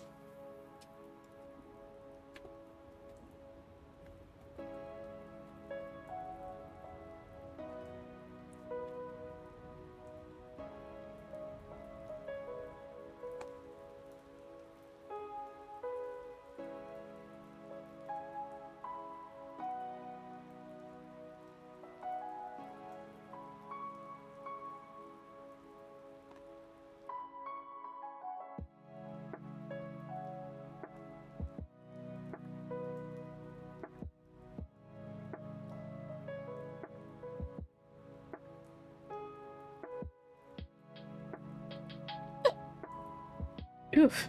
Darn hiccups, man.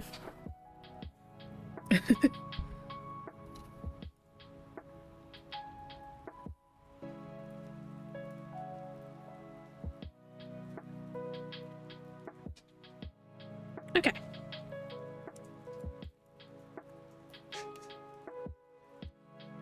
Let's see.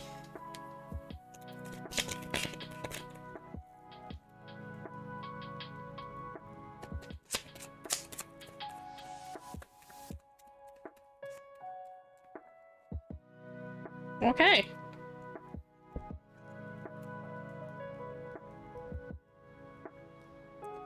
Answer is visualize your desire. What is it that you want out of it?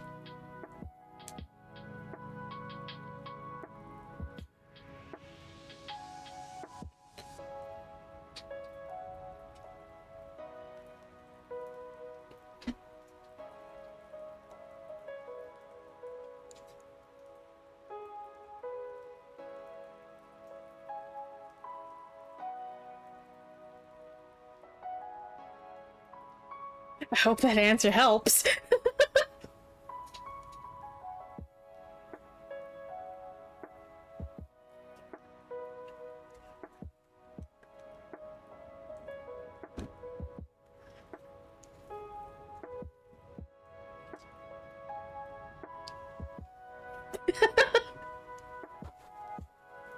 It's all good. Of course. Thank you for stopping by.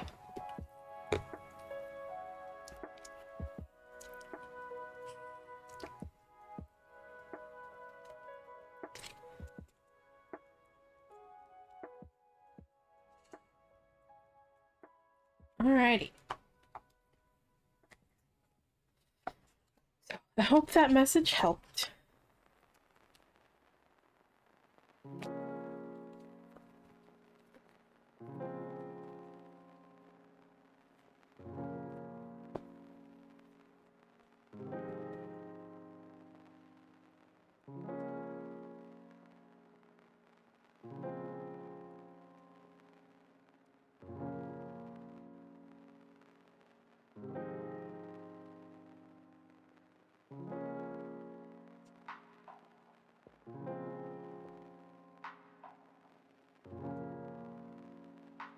Good. I'm glad.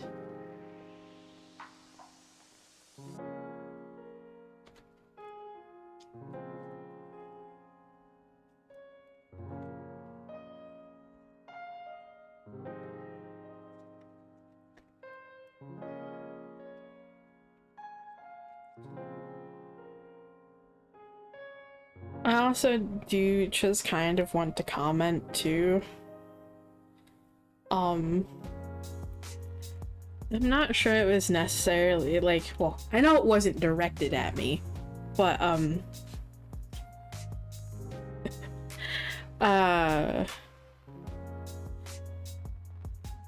when you were redeeming your card pull, I did overhear well, what are you waiting for?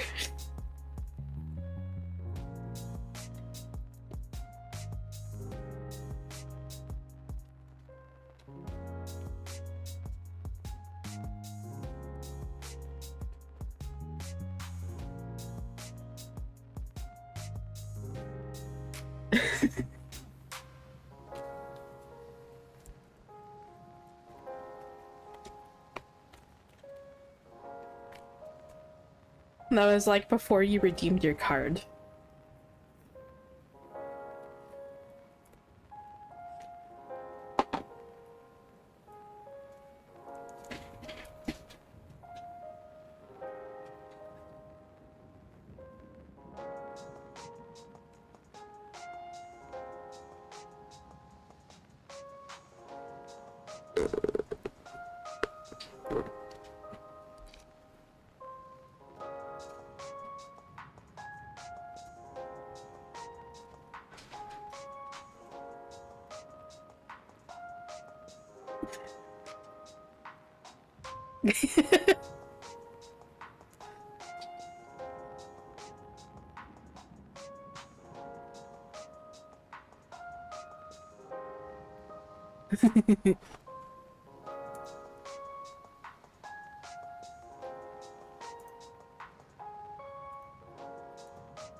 That's cute. Yeah.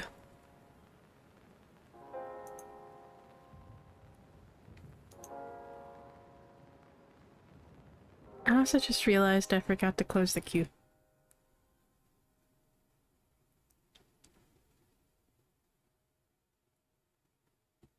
If there's anyone who still wants to join before I close it here in a minute, go for it.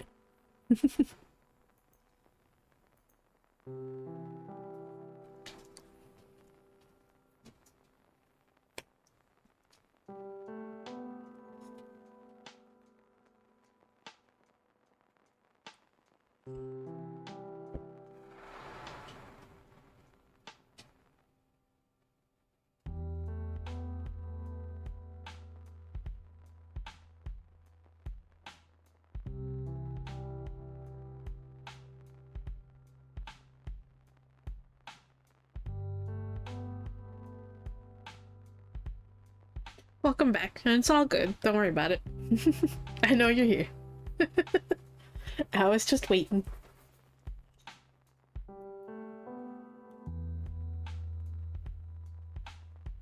But yeah, I just realized, by the way, I forgot to close the queue. So, for anyone who might have been stuck in ads, I'm gonna leave it open for just, like, another, like, minute or two. So, if anyone wants to sneak into the queue before I close it here in a moment, feel free to do so.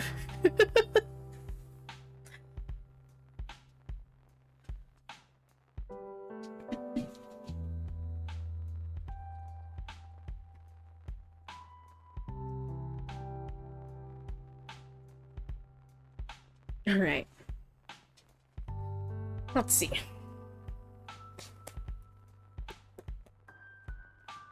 What message does Kellis need to hear today?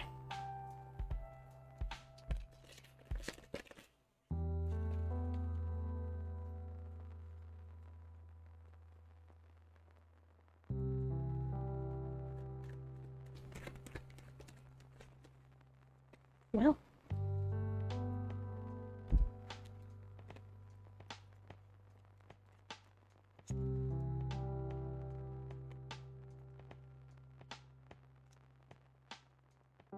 Reversed. Reversed. Reversed. Reversed. Uh-oh.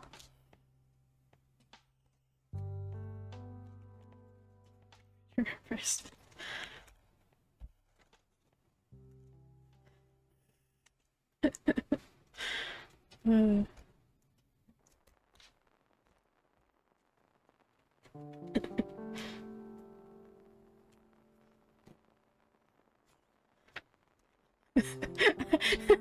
I fucking love that emote.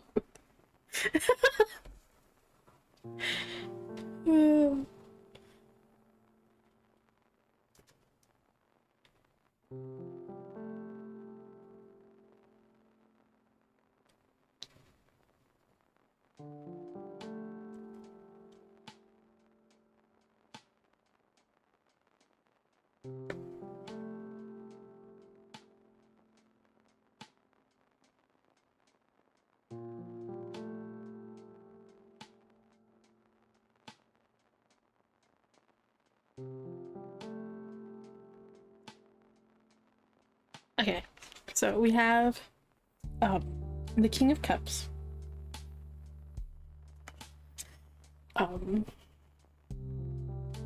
Three of Wands, the card I said uh-oh about, Seven of Swords, and there was an extra thrown in there. The Page of Swords.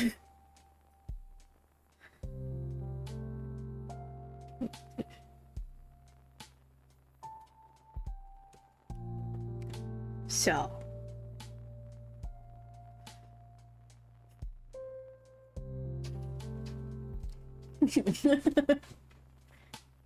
There's definitely this message here of some self-sabotaging behavior with the Seven of Swords, which is again why I said uh-oh.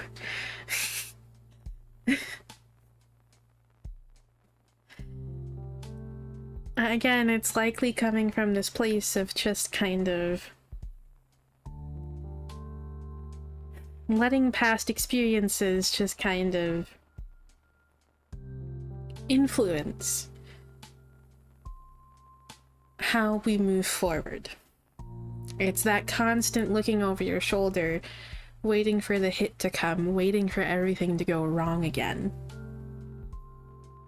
And it's this that just kind of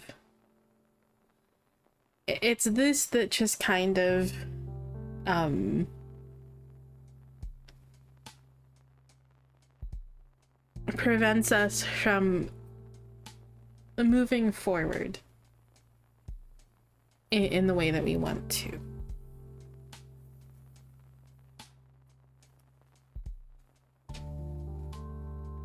Maybe. But, I think specifically this is just in regards to,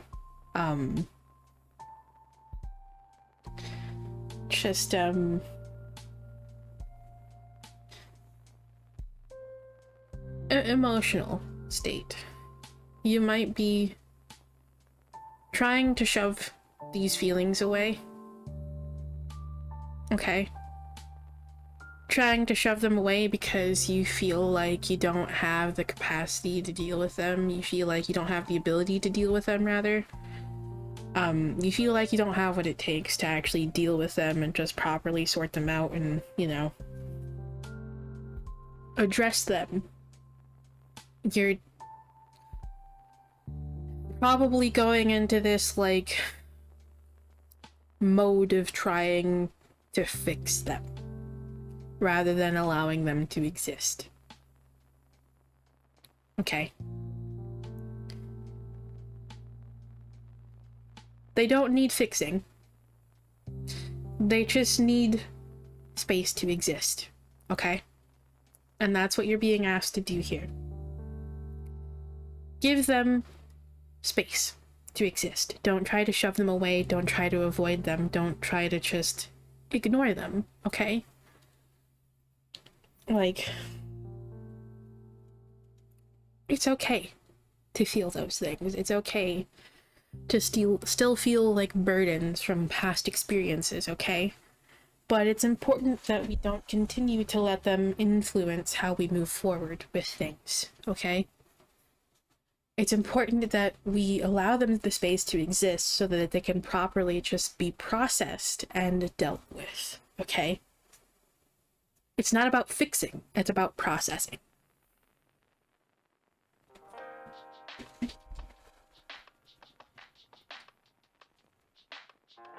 So, it's okay to feel this way. It's okay to feel those things. Allow those feelings space to exist, okay? Allow them the space to exist. And try not to just constantly be looking over your shoulder, just expecting things to go wrong and waiting for things to go wrong, okay? Because like I said earlier, it's when we just focus on those things and only look for those things that we only see those things. We don't see all the positives. Okay? We don't see all the positives, all the good that exists. That's still happening.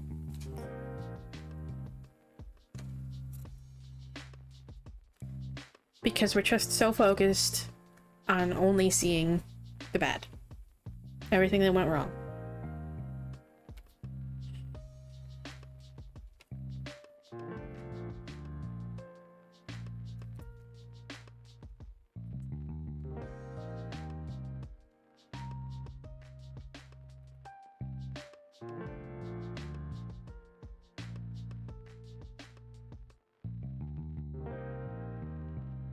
Just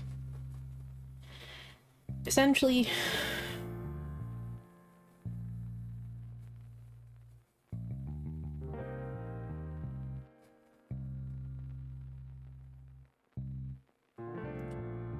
embody that energy of the Page of Swords, okay?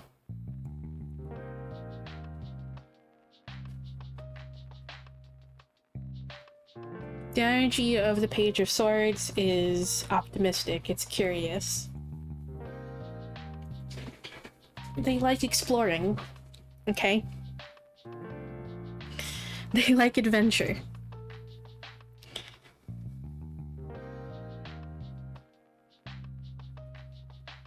And definitely,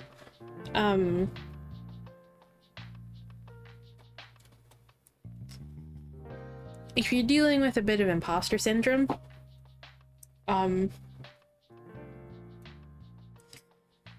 if you're dealing with a lot of imposter syndrome, okay, don't listen to that negative voice, okay? Don't listen to that negative voice. Just don't. It's wrong. It's wrong.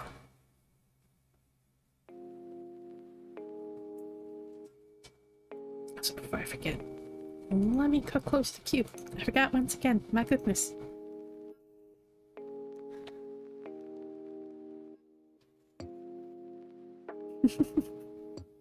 Yeah. It's also about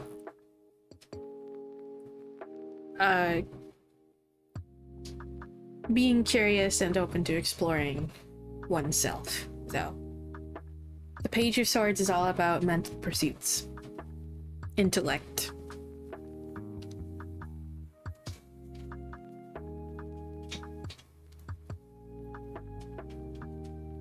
So.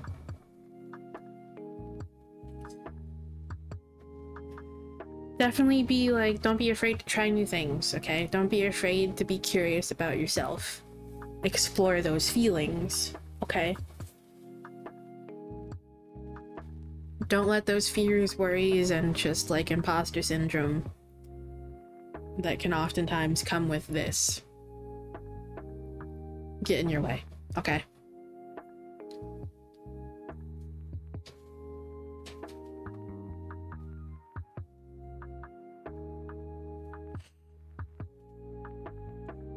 Alright. And which pile are you feeling? We have 5 piles.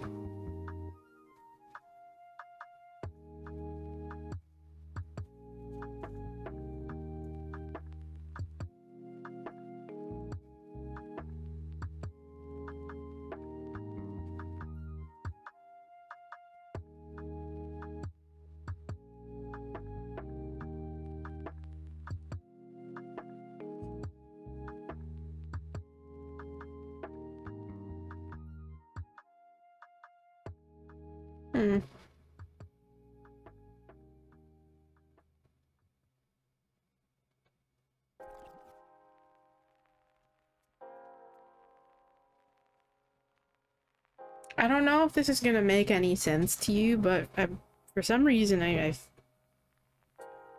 just heard the phrase, "Don't let the weight of the world crush you."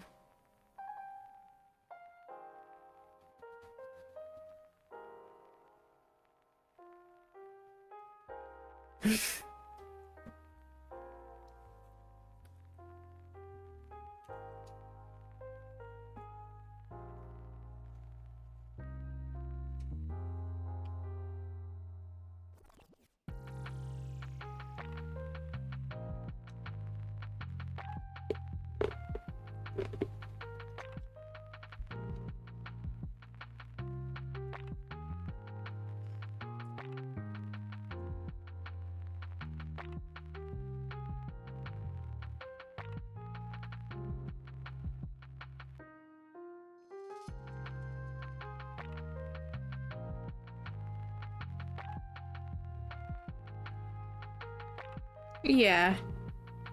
I know, there's definitely that element of, like, kind of planning here, too. With that 3 of Wands energy.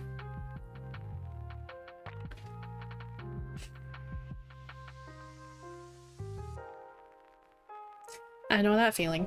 Mm-hmm. Yep.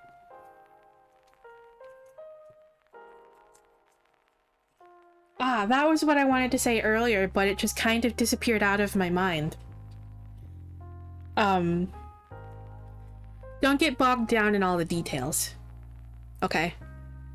Was definitely another thing that I felt very strongly. Don't get bogged down in all the details. Okay?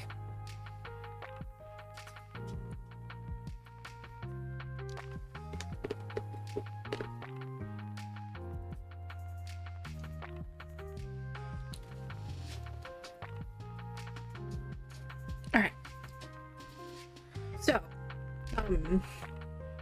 and that was specifically just kind of coming from a combination of this and this.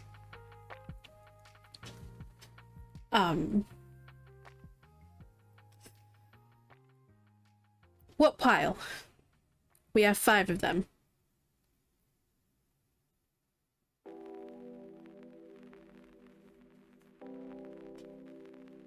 Okay.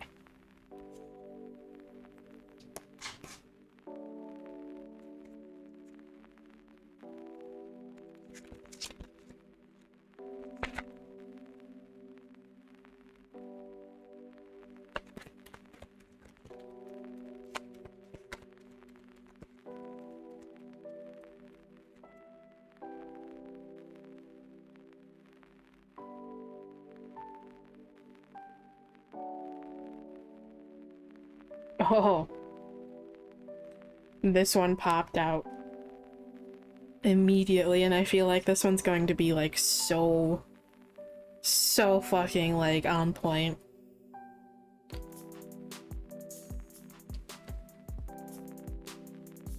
From the Yule Oracle, Light.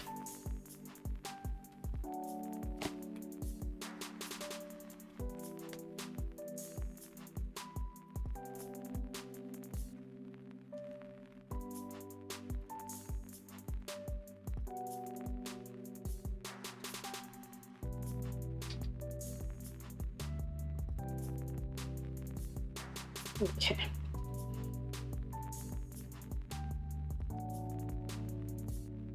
Hope is but a word casting the unseen. Let there be light where light is but a dream. Keywords here are hope and return of the light.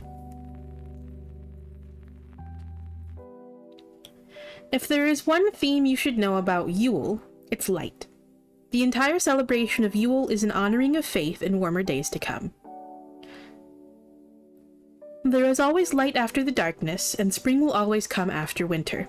No matter how difficult your situation, know that things will work out. Light is a dynamic card, and when you have drawn it, you can expect an increase in your energy. You are feeling more confident these days, and you're likely to see an increase in your motivation and overall vitality. This is a happy card and a positive sign of success. Pulling the light card is like getting a big yes from the universe. You can expect a positive resolution when this card comes to a reading. Additionally, pulling light is a sign of abundance and an increase in all areas of your life. You may see an increase in your finances, such as a raise or an unexpected financial windfall. In love, this card is a positive sign of new love or marriage. You might receive a promising job offer or clarity in a job change when it comes to career. Something positive is on its way when light shines on your reading. Very much going in line with that Page of Swords energy about optimism and hope, and definitely like going in line with what I said about the Seven of Swords, not focusing so much on all the bad and everything that's gone wrong and waiting for that hit to come, waiting for that fall.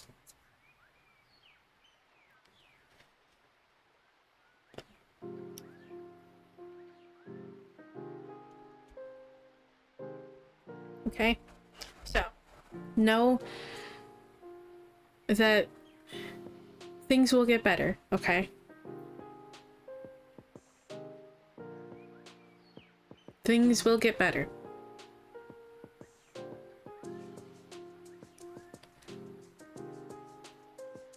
You won't always feel this way. Things won't always be this way. Okay?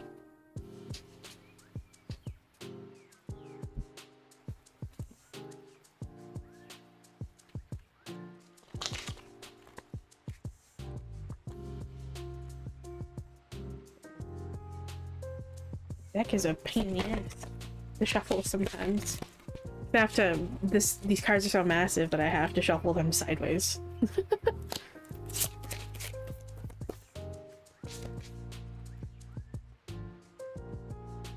Bending them is sometimes kind of difficult.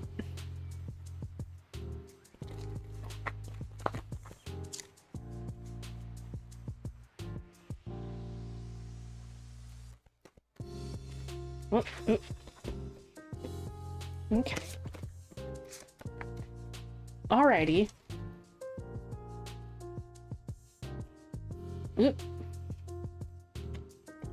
Well.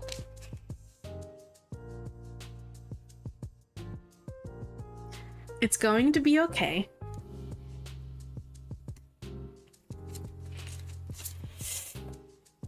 You're still making progress, even on your worst days.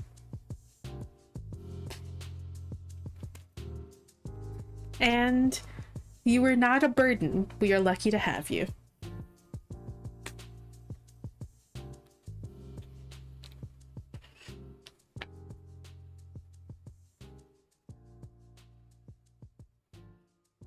So I hope that message helps. Right?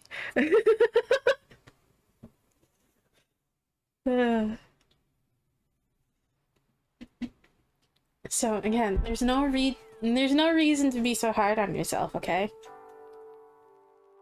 Like, things are gonna work out. Okay? Things are gonna work out.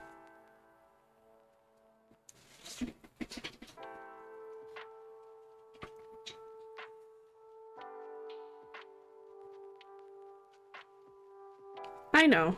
I definitely know that feeling. I definitely know that feeling.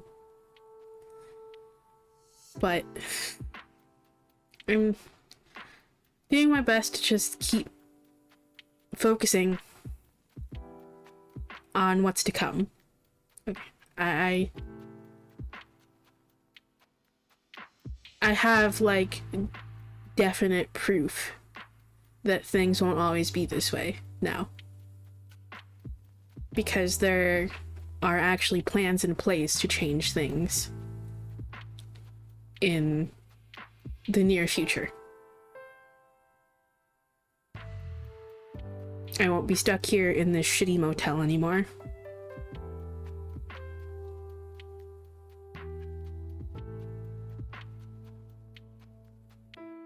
And I don't have to worry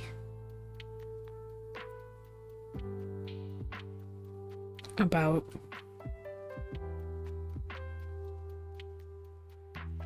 where the fuck I'm supposed to be going with my life and how I'm supposed to be changing things for myself and getting myself out of this position.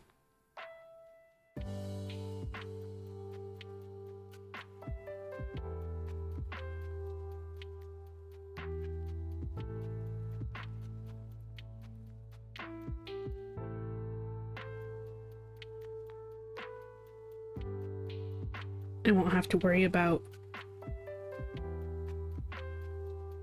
only being able to focus on survival and worrying about losing that safety net that I've had. Worry about everything being taken right out from underneath me.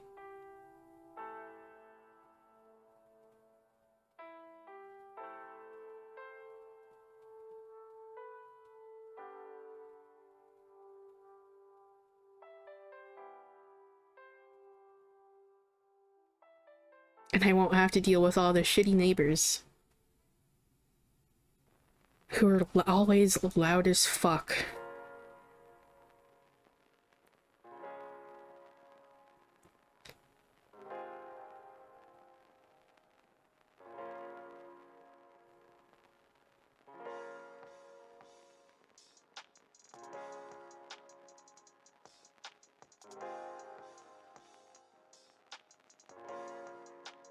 I know that things will change now.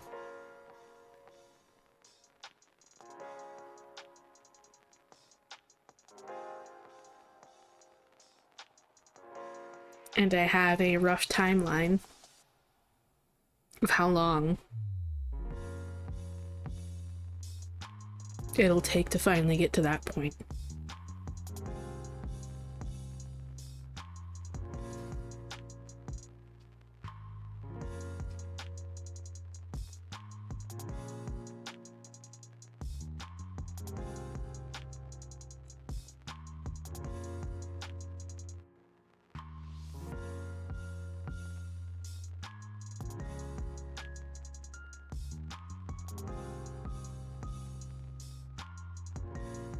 It seemed hopeless for so long. I felt like I would be stuck here forever.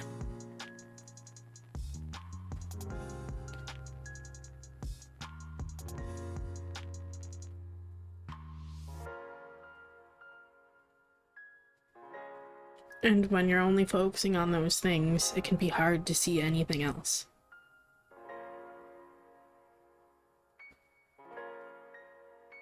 But remember that no matter how hopeless things may seem, they can always change. They can always get better.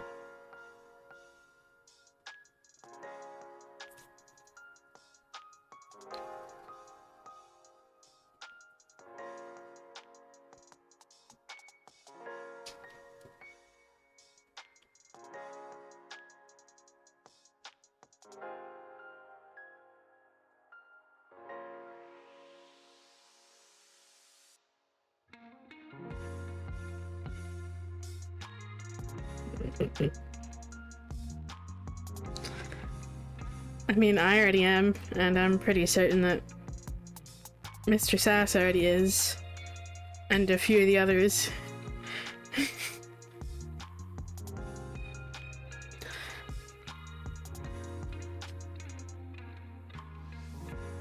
I mean...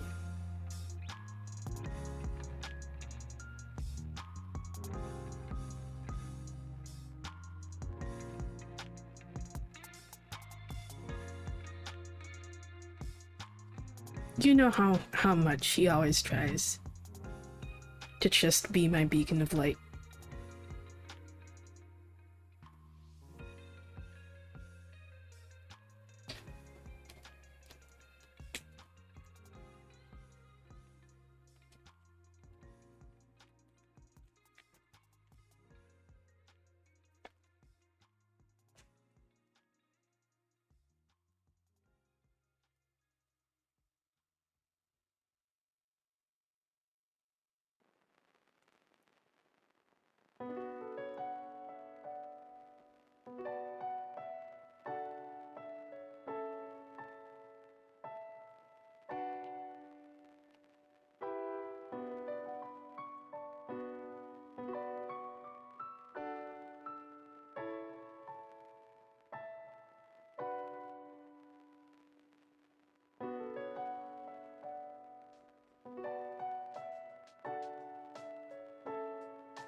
But yeah, so... I hope that message helped. Kels. And just remember that things can change, okay?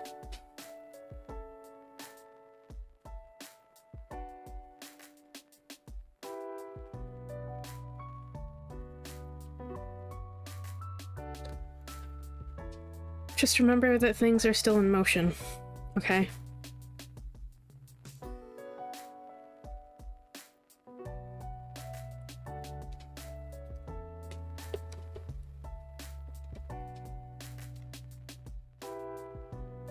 Also, of course, we have an ad break. Thank you. Fuck's sake.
Okay.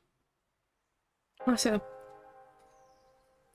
I just realized I never really asked what you would prefer to be called. Do you just want me to call you Too Expected, or is there something else that you'd rather be called?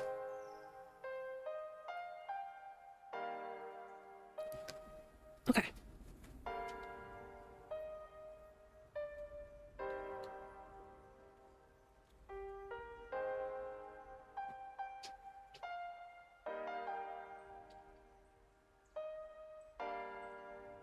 Of course.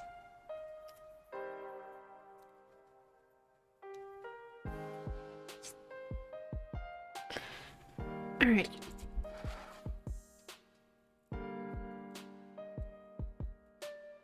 So, let's see. What message do we have for you today?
Run reversed. Reversed. Right. Upright and reversed.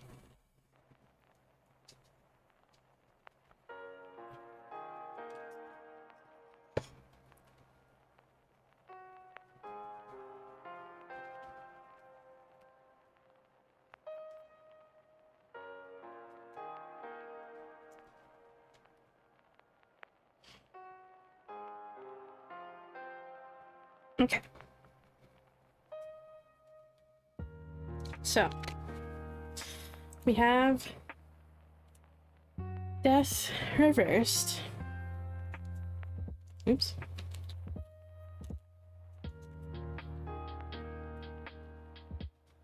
Eve of Cups and Page of Cups reversed.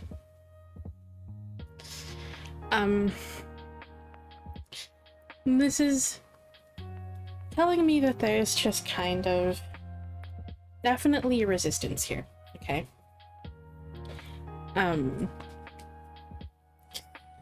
Some change of some sort that you're resisting or avoiding that needs to be made here, because there's something most certainly that needs to be let go of, okay? With the Eight of Cups.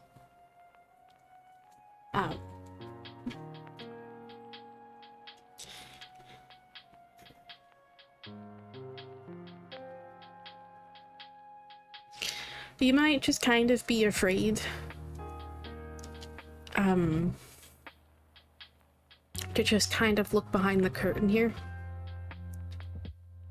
and just dig into those emotions, okay? To see what's truly behind them.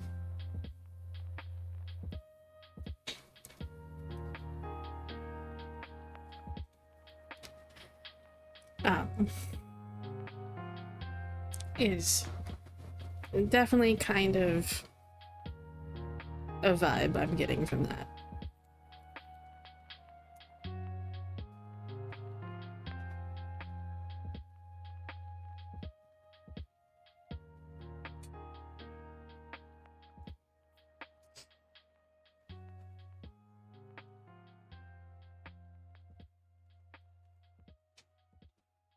And I know this can often come from like just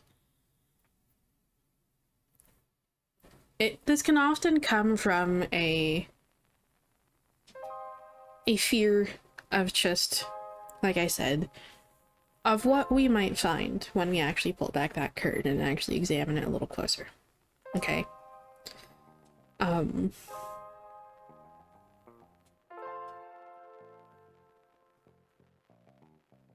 But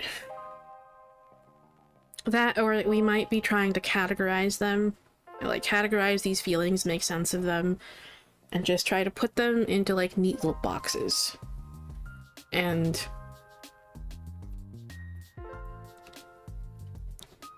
that's not really helpful, because sometimes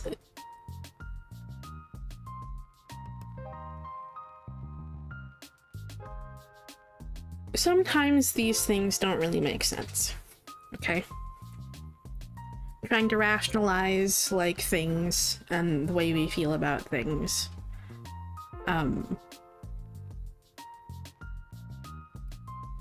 Sometimes it's just kind of counterproductive.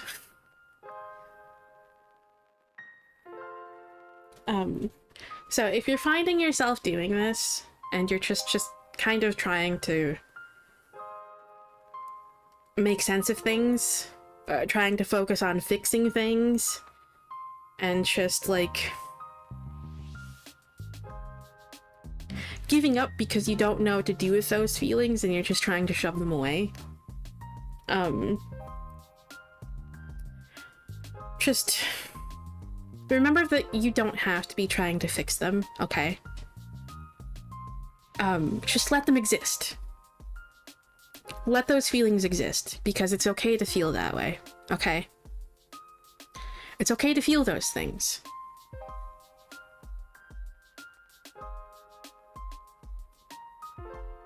You don't want to shove them away.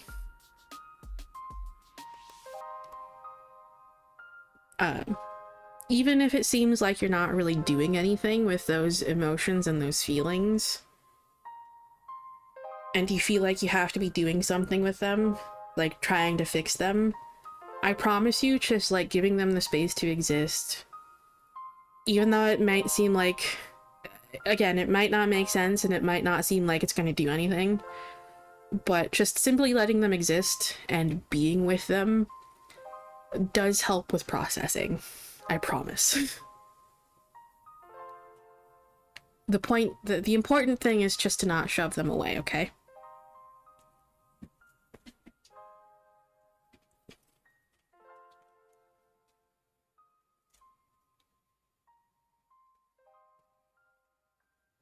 So.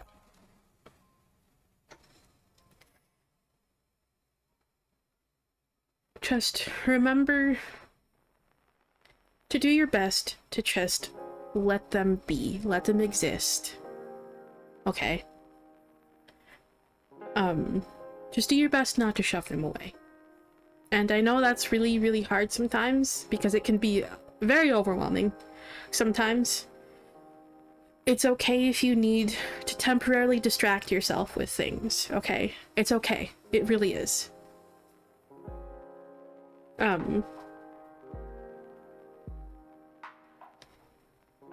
It really is. Just make sure that's not the only thing that you're doing.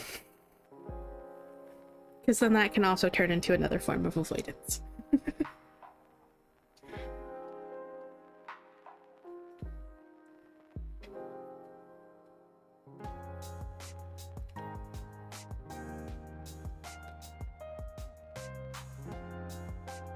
Yeah, and that's okay. It really is.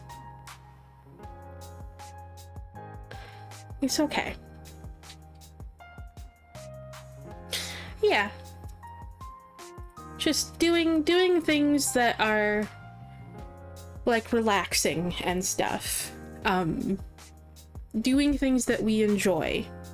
Doing things that do allow us to just kind of temporarily turn our mind off. Those are perfectly fine, okay? Because you're still taking time for yourself and you're still doing things that you want to do. And as long as we're allowing those, like, emotions and those feelings space to exist, there's still processing happening in the background, okay? It's okay.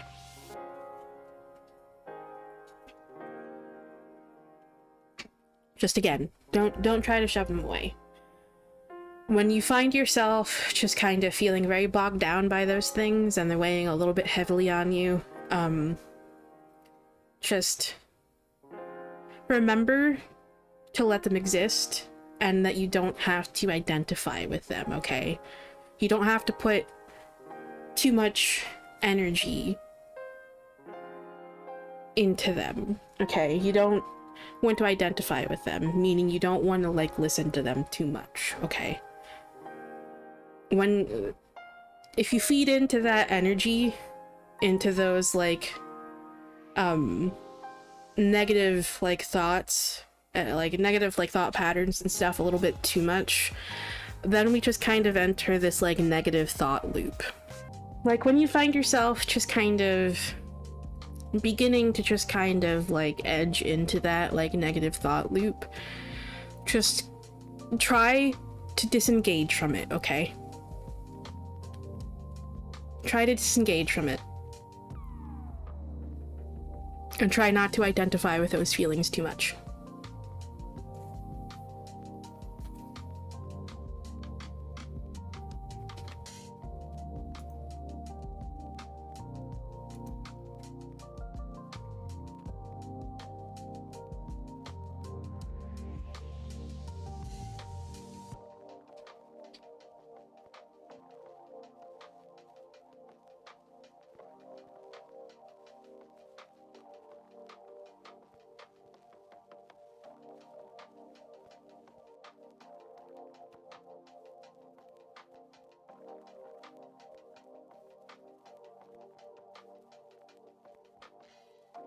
Okay.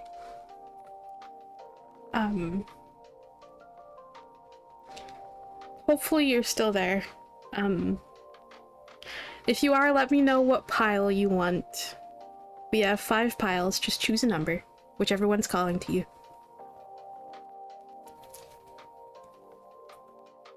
Whichever one you're feeling.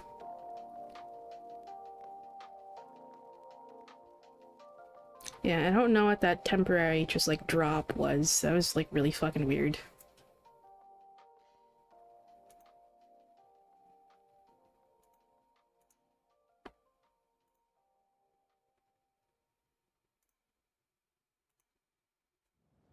Oh.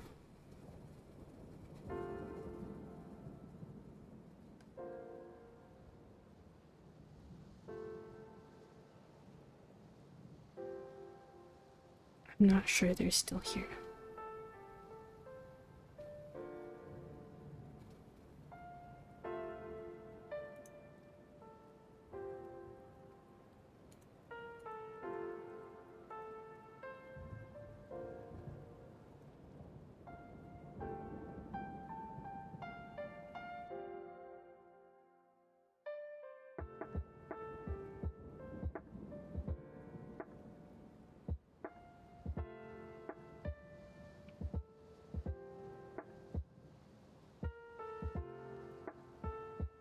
Would you, Adam, I don't have my keyboard in front of me right now. Would you please, say that they need to refresh?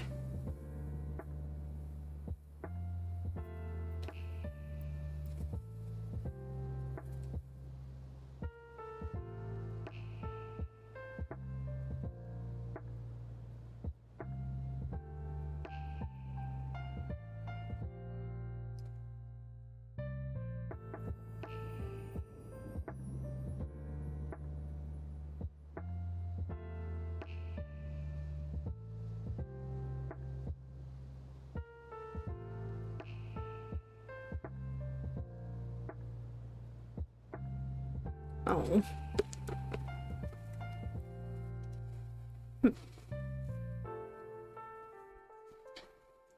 Ah, the Twitch app. Yeah, the Twitch app is... Ugh. It's a fucking mess right now. I hate what they did to the Twitch app with the recent update.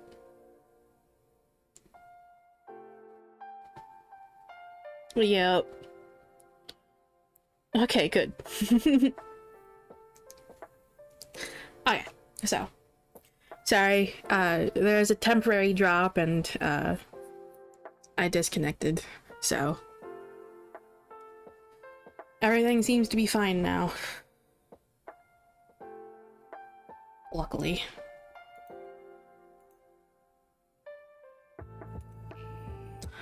Yeah, I honestly don't know if that was like my end or like Twitch's end.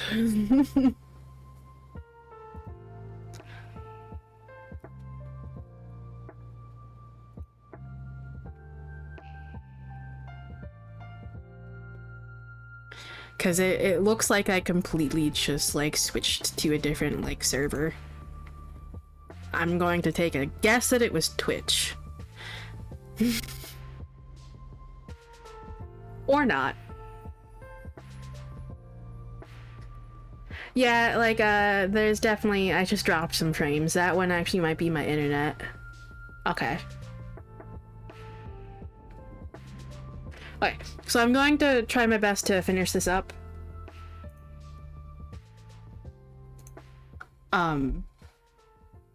So, all I was saying there was that,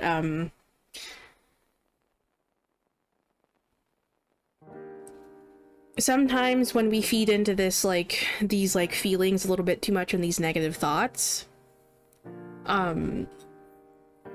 we put a little bit too much energy into them, we focus on them a little bit too much, we just enter this, like, negative thought loop. And that's when things start to become, like, overwhelming and we don't really know what to do with these, like, these feelings. We don't know what to do with things. It's important when you find yourself doing this to do your best to disengage, okay? Try not to feed into it too much. Try to remember that those fears, those worries, anxieties, whatever, okay? They're just lying to you, okay?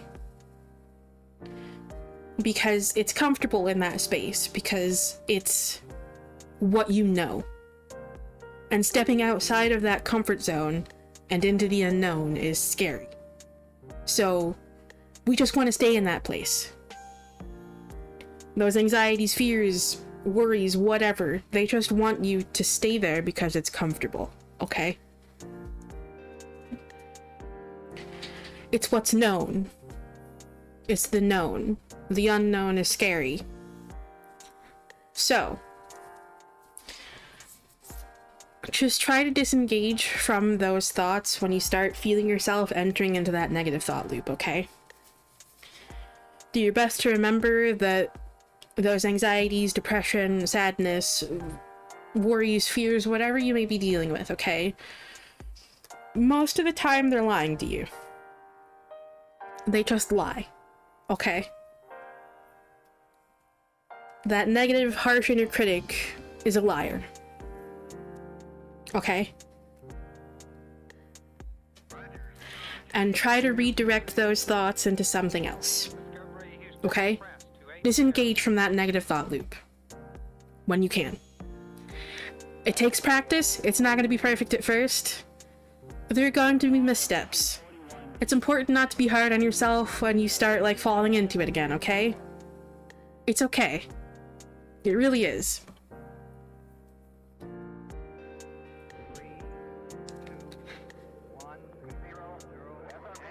And that's really all I was, like, saying there before I was starting to say there when I disconnected.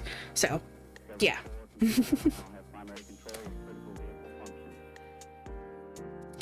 Okay. And what pile do you want? There are 5 piles. So just pick a number. Whichever one you're feeling the most right now.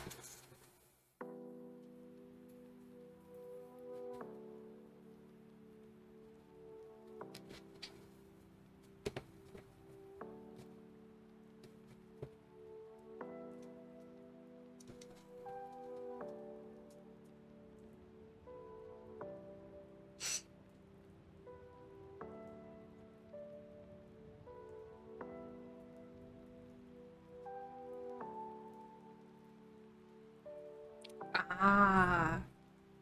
So, like, being distanced from something. Okay. Yeah, yeah. I see what this one was talking about then. Yeah. Yeah. I'm sorry. Yeah. Yeah. Yeah. I'm sorry you're dealing with that.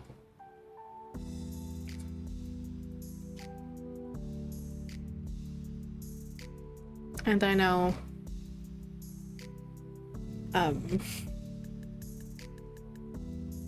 that's probably, that would definitely weigh pretty heavily, yeah. So, I'm sorry.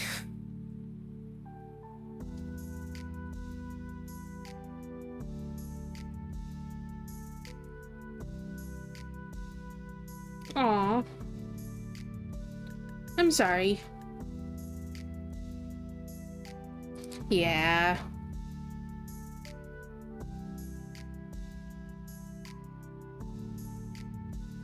Okay. That makes sense.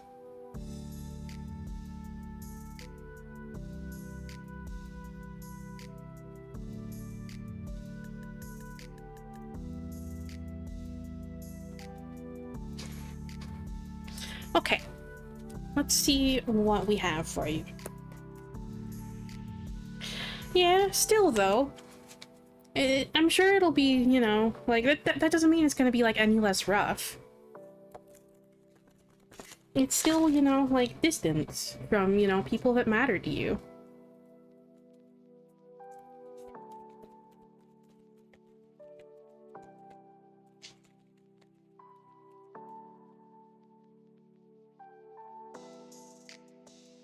That one definitely wanted to be seen, I guess.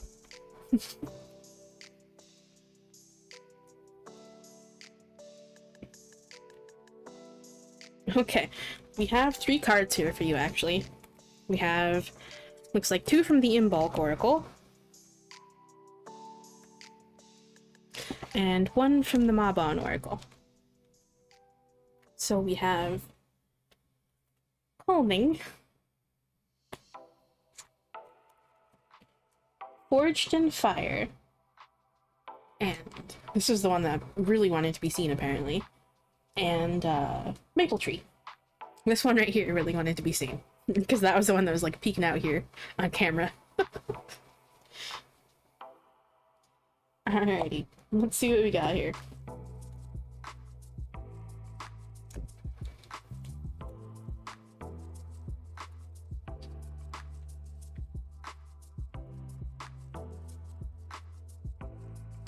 Okay.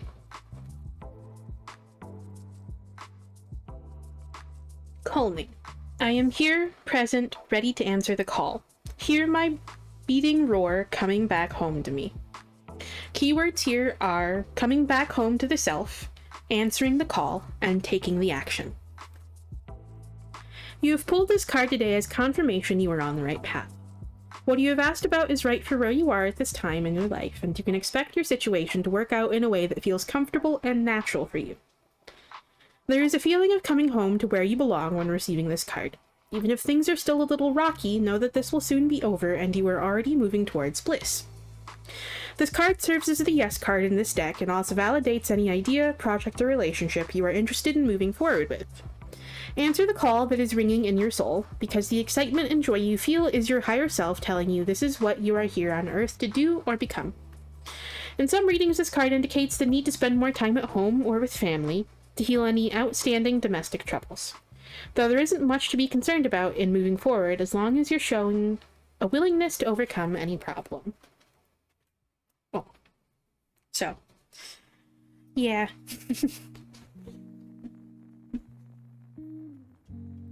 Just things, it's definitely just kind of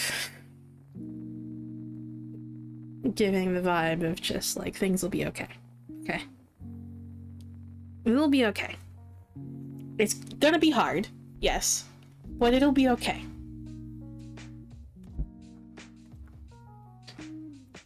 And then we have Forged in Fire. Your strength was crafted through adversity, a mastery only you behold.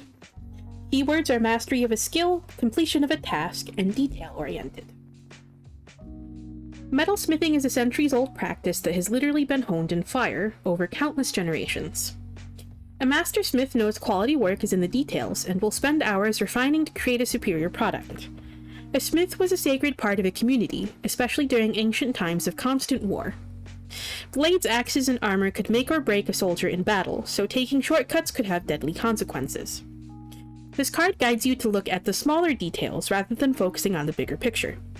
It can mean you're taking too many shortcuts or are in need of additional skills, tools, or education before moving forward with your plans. In the rare instance this card falls out of the deck in reverse, it means you are too focused on perfectionism and need to allow yourself space to grow and improve with time. Aim for perfection, but don't obsess over it. Additionally, it can mean missing out on something because you're waiting for circumstances to be perfect. Know that day may never come, and it is better to have tried than missed out altogether. I actually do want to say that it did pop out reversed. I didn't know that this card had a reversal.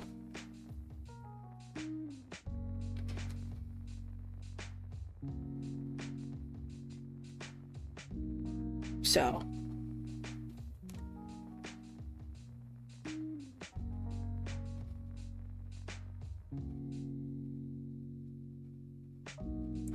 Don't get too stuck in the smaller details.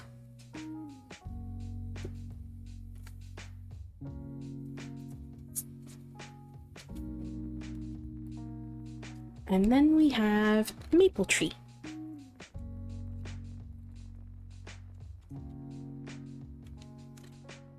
Oops. Oops. This.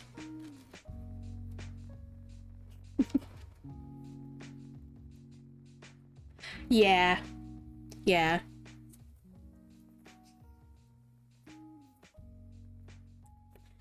Alrighty. Maple Tree. There is a change coming that is so big it will shift all that exists. Keywords are good fortune, signs of welcome change, dramatic changes, similar to Wheel of Fortune in tarot.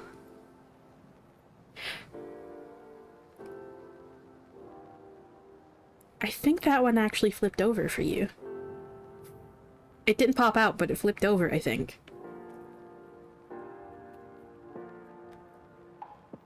Your higher self chose this card because it is a gloriously happy one that brings with it much improved circumstances and bliss. When you receive Maple Tree, you can expect dramatic change, good fortune, and a positive resolution to your situation. It may feel like the universe is shining down on you and offering an unusual amount of good luck and well wishes. Take advantage of this happy energy while you can. Now is a good time to focus on taking action and manifesting dreams.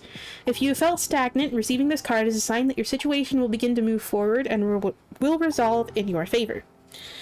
Be on the lookout for different or increased opportunities, a financial windfall, meeting someone new has great potential to be more, a sudden revival of a relationship or career, or a greater sense of confidence, strength, and creative expression. This card also serves as a yes and is your confirmation that the path you've inquired about is the right one to take. Both of these cards say that. This one and this one. Be sure to be generous with what you have. There's no need to give away your life savings or renounce material possessions in the pursuit of... Renounce material possessions in the pursuit of charity, unless it is what you feel called to do, but sharing your good favor helps to extend the happy period. The more light you send into the world, the more you can expect in return. Alright.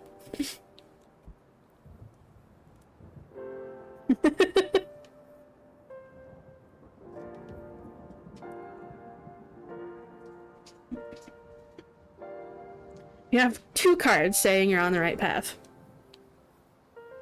And that things will work out in your favor.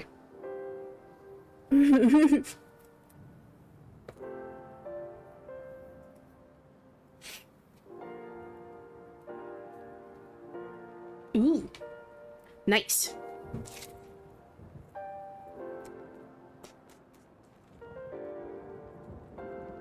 But yeah, definitely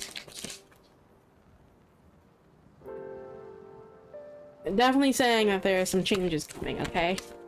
So, definitely.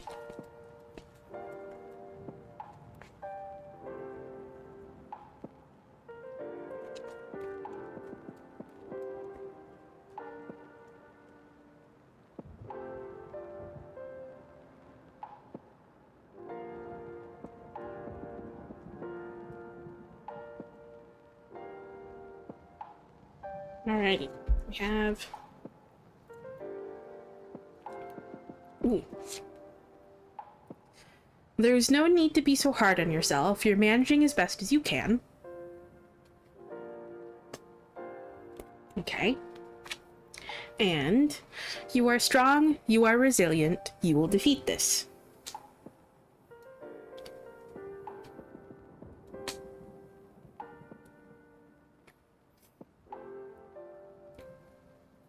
Okay. Let's move that right there. Yeah, you got 2 kitties. One big kitty and one regular kitty.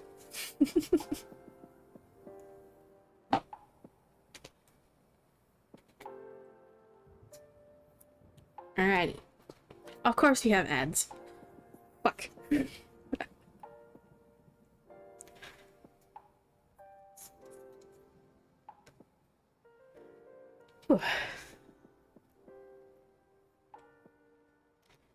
Yeah, I see I keep dropping frames occasionally too, so my internet's definitely being a little fucky right now. It's not too bad, but it does occasionally drop frames.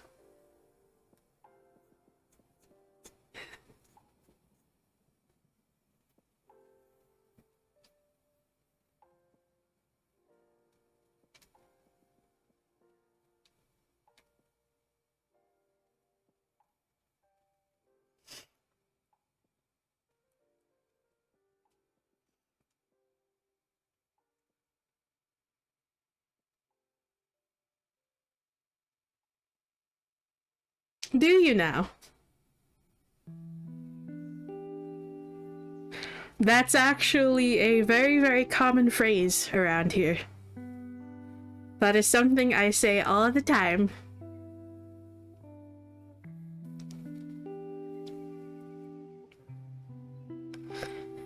That's actually one of the affirmations that the bot will tell you. Is that trying your best is all that matters.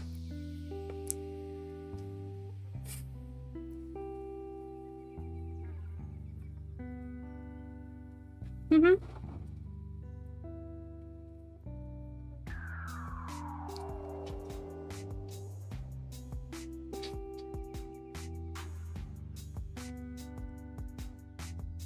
Mm-hmm.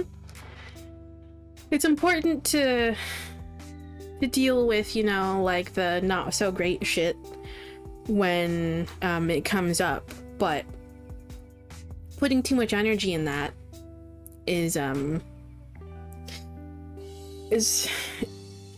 really going to do you much good.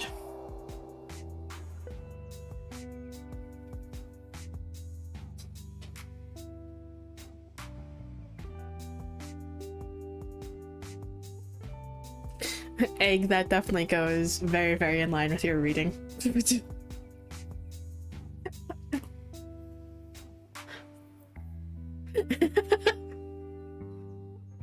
Also, funnily enough, you got card 11 from one of the decks in your reading, Egg.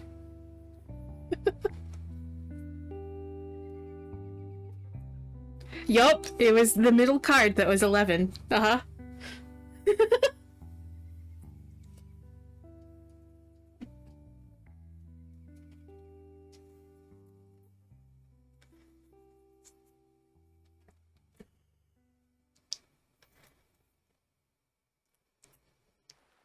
I don't remember what card it was. I think it was from the Lammas Oracle.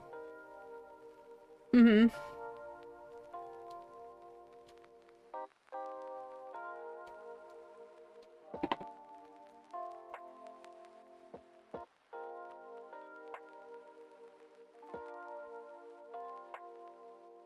No. Was it the Litha?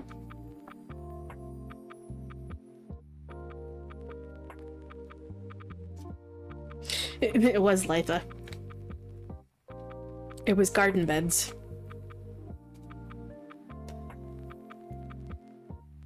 You're welcome. Thank you for stopping by. Just, remember, from the sounds of it, things things are going to work out, okay? They're going to work out just fine.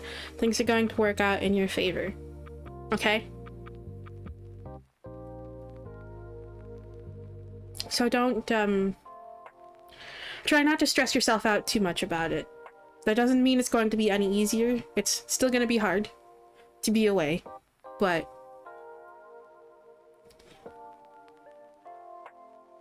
things will work out just fine, okay?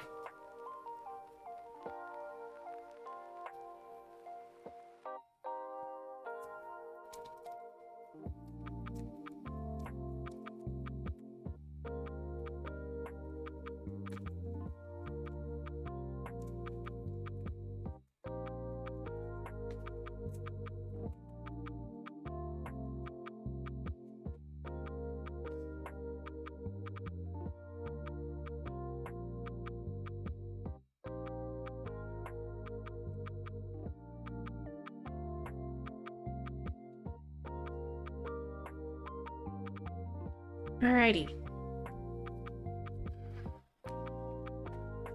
Let's see. Do I close out with a closing message today? Do I want to take a chance with my internet being a bit spotty?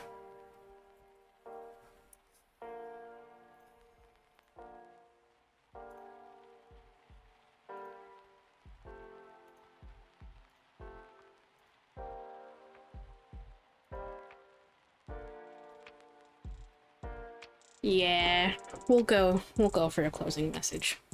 Let's see what we have.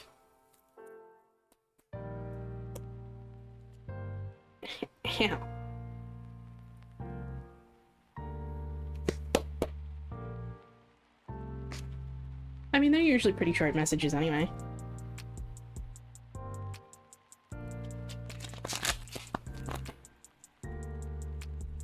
Alright, so what message would you like to close us out with tonight? Oh, there's a spider friend on my wall. Hello, spider.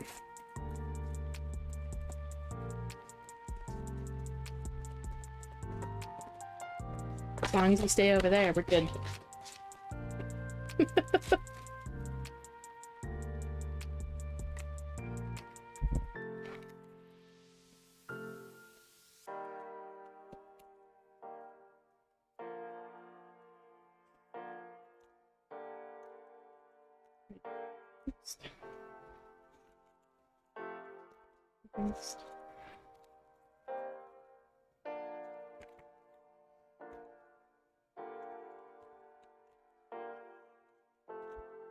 Okay. We have 9 of Swords, 6 of Swords, and King of Swords. Oh god, there's so much fucking Swords energy. Oh no! And then 8 of Wands. Reversed. So, the message here is definitely,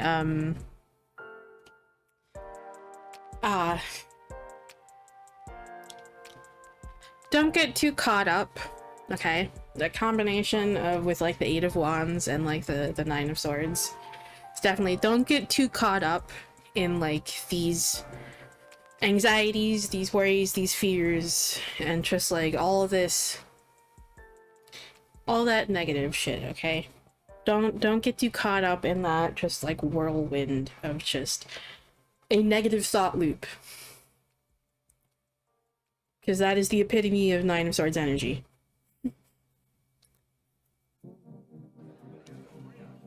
Don't get too caught up in that, okay? Like, it can be all too easy to just kind of fall into that trap and just get sucked into it, okay? Try to disengage from it and remember to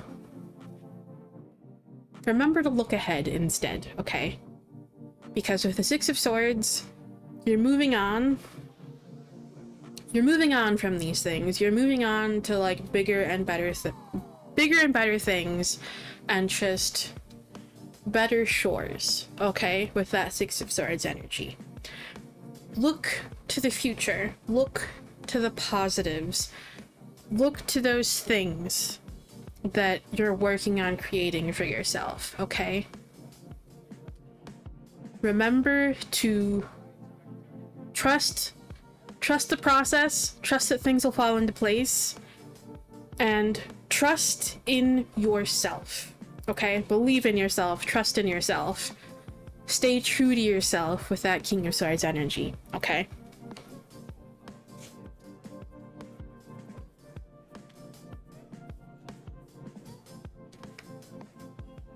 Alrighty. And also, along with that Eight of Wands or Reverse energy, to remember to slow down, okay? Remember to slow down and take time for you, okay? Okay. What pile we feeling?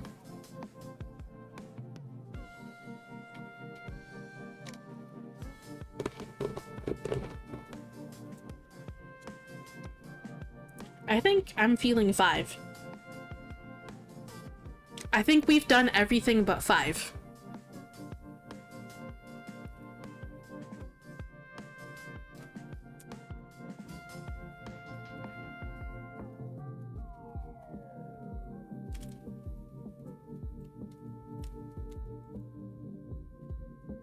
Alrighty. Yeah. I'm feeling 5. Let's see what 5 has.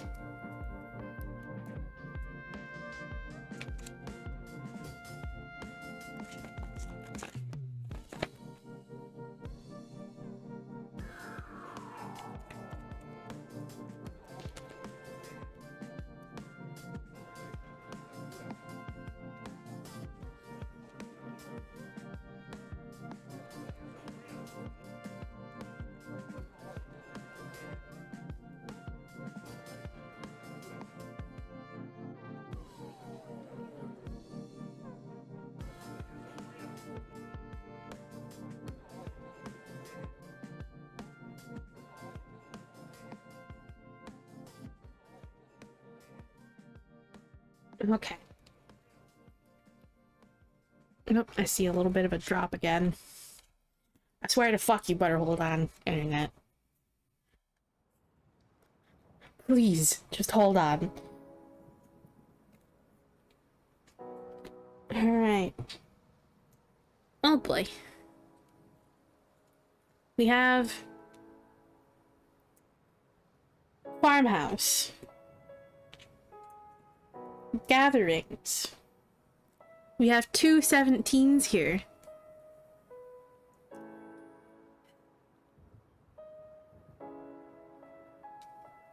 Luckily, the third one isn't a 17 also. It's number 28.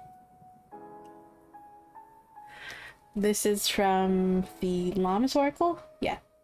This is from Yule, and this is from the Litha Oracle. So, let's see what we have here.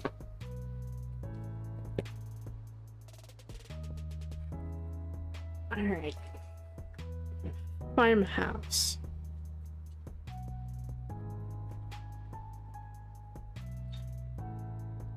The time has come for a greater sense of belonging and harmony within and all around you.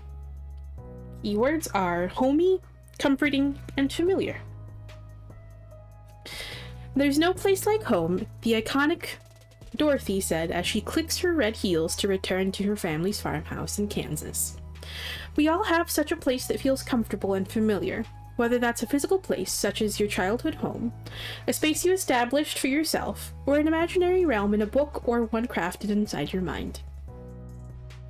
Pulling this card represents this feeling, manifesting in your life right before your eyes. This card will appear when you are on the path toward emotional fulfillment and a greater sense of belonging. It's a wonderful card to receive for love readings as it indicates a warm, supportive, and lasting relationship, the kind of connection that will continue to grow as the years go by. In a reading about a career, you can expect to find joy and fulfillment in a current position. Any challenges you may have faced are dissolving and balance will be restored. In health matters, it can mean a restoration of energy, more devotion to self-care, or circumstances aligning to experience more downtime. Lovely.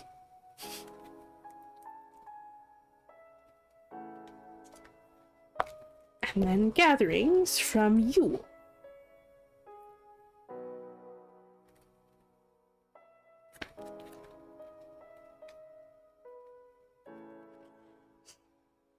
Gather, gather, festive witches, speak of joy and drink to wishes. Take one, give two, celebrating all blisses. Keywords are exchange, gifts, and festivity. For our ancestors, every day became a celebration of life. We have lost the drive for survival in this way. Today, social media and the hustle are our main priorities, so much so that it's easy to forget the joy of festivity and celebrate how precious life is. Times may be different than for our ancestors, but that doesn't mean times aren't hard for us too. Lean on your community for support. They are there to lift your spirits when you're down, to celebrate your wins, and to love you just because you exist. This card invites you to spend time with your community, call on your friends and family, or go out and build new relationships. Receiving this card is also a strong sign that 2 is better than 1. Partnerships are favored. 2 or more people will bring a much stronger chance of success for your situation. Additionally, this card tends to come to a reading when large gatherings, such as weddings and births, are imminent. This message is even more significant if you have also pulled the Merriment card. Alrighty. So, coming along with a message that it's okay to rely on others, okay? And this is also going in line with that message earlier about, like, go where you're celebrated, not tolerated. Go where people lift you up and support you. Okay?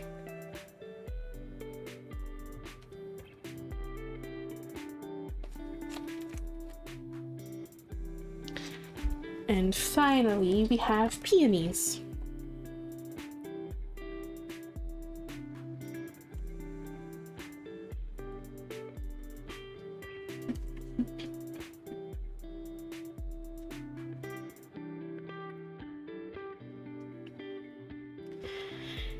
It is time to reap your rewards. Settle in for a ride with Lady Luck. Keywords are all around good luck, protection, and increased blessing. Peonies are big expressive flowers that are often given as a sign of goodwill and blessings. They are offered to you as a gift from the universe with a promise that what you want is on its way. This is absolutely the most positive and supportive card for the deck. It's a big yes, go for it, and expect things to work out exactly the way you hoped they would. Are you seeking more abundance? It's yours. Hoping a relationship will work out? You bet it will. Whatever you have set your eyes on is making a beeline straight towards you. Don't be afraid to ask for what you want, as you are likely to receive it right now. It's not just the universe that's in a giving mood. You may get a free coffee just because, a favor at work, an offer to skip ahead in a long line, and more. Allow yourself to receive this upturn in good fortune, and don't question the reasons behind it. It may seem sudden and unusual, but you have planted seeds of gratitude for quite a while, and you are finally reaping the rewards. If I'm remembering correctly too, peonies are also symbolic of a connection to ancestors as well, which is interesting considering the other card mentioned ancestors.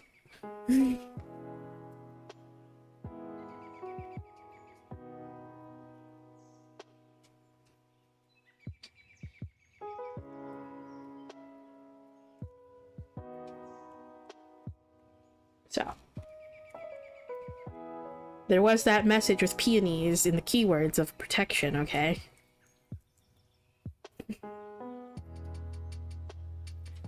They're also there to support you and they got your back.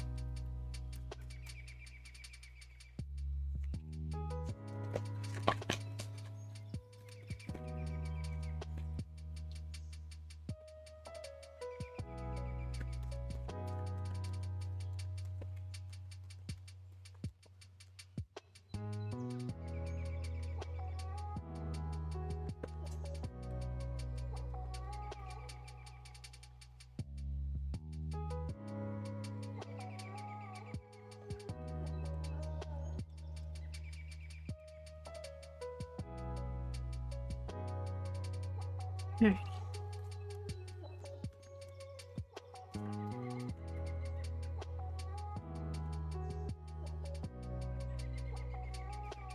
Actually, I could look that up.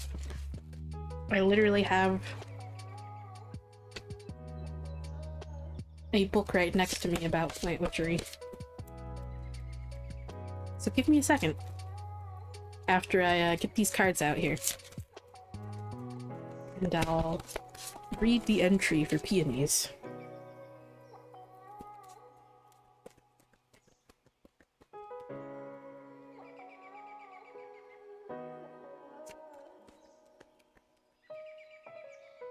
Alright, these are apparently the two that they want to give right now. Oof. I know you feel anxious, but you forgot the part where you totally got this. And it's all going to work out fine.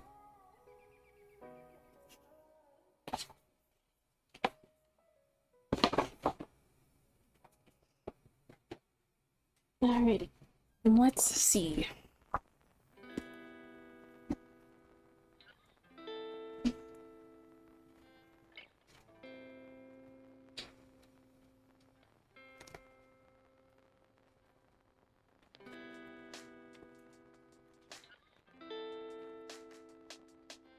Peony. Essential properties: protection, abundance, opening the door between realms. These incredible puffball flowers are so packed with petals they seem to be bursting. It is thought that the peony's name comes from Paeon, the Greek physician of the gods, who healed Ares and Hades with his herbal remedies. There is a superstition that says you must be careful while picking peony fruits, or a woodpecker might peck out your eyes. Medicinal properties. While the leaves and flowers of the peony aren't typically eaten as they can cause nausea, the roots were frequently used in Asian cooking, so much so that Confucius supposedly said, "I eat nothing without its sauce."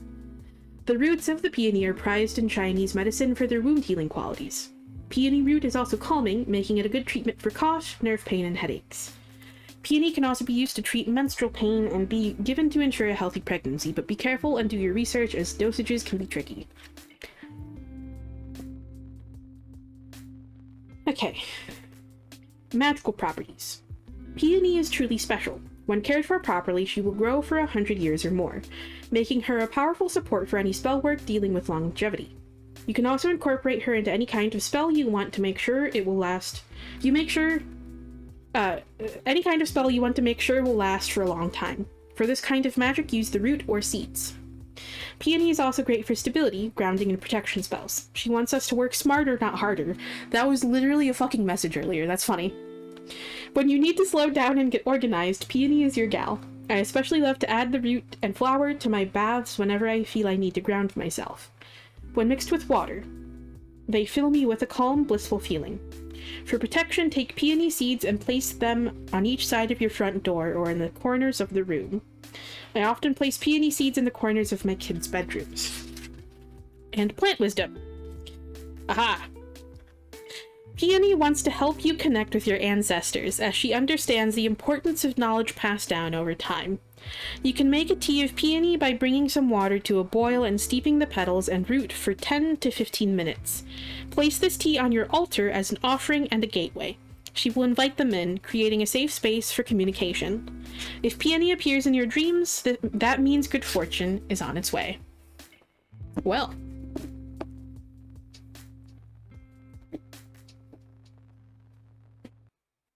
So yes, it does indeed have an association with connecting to your ancestors.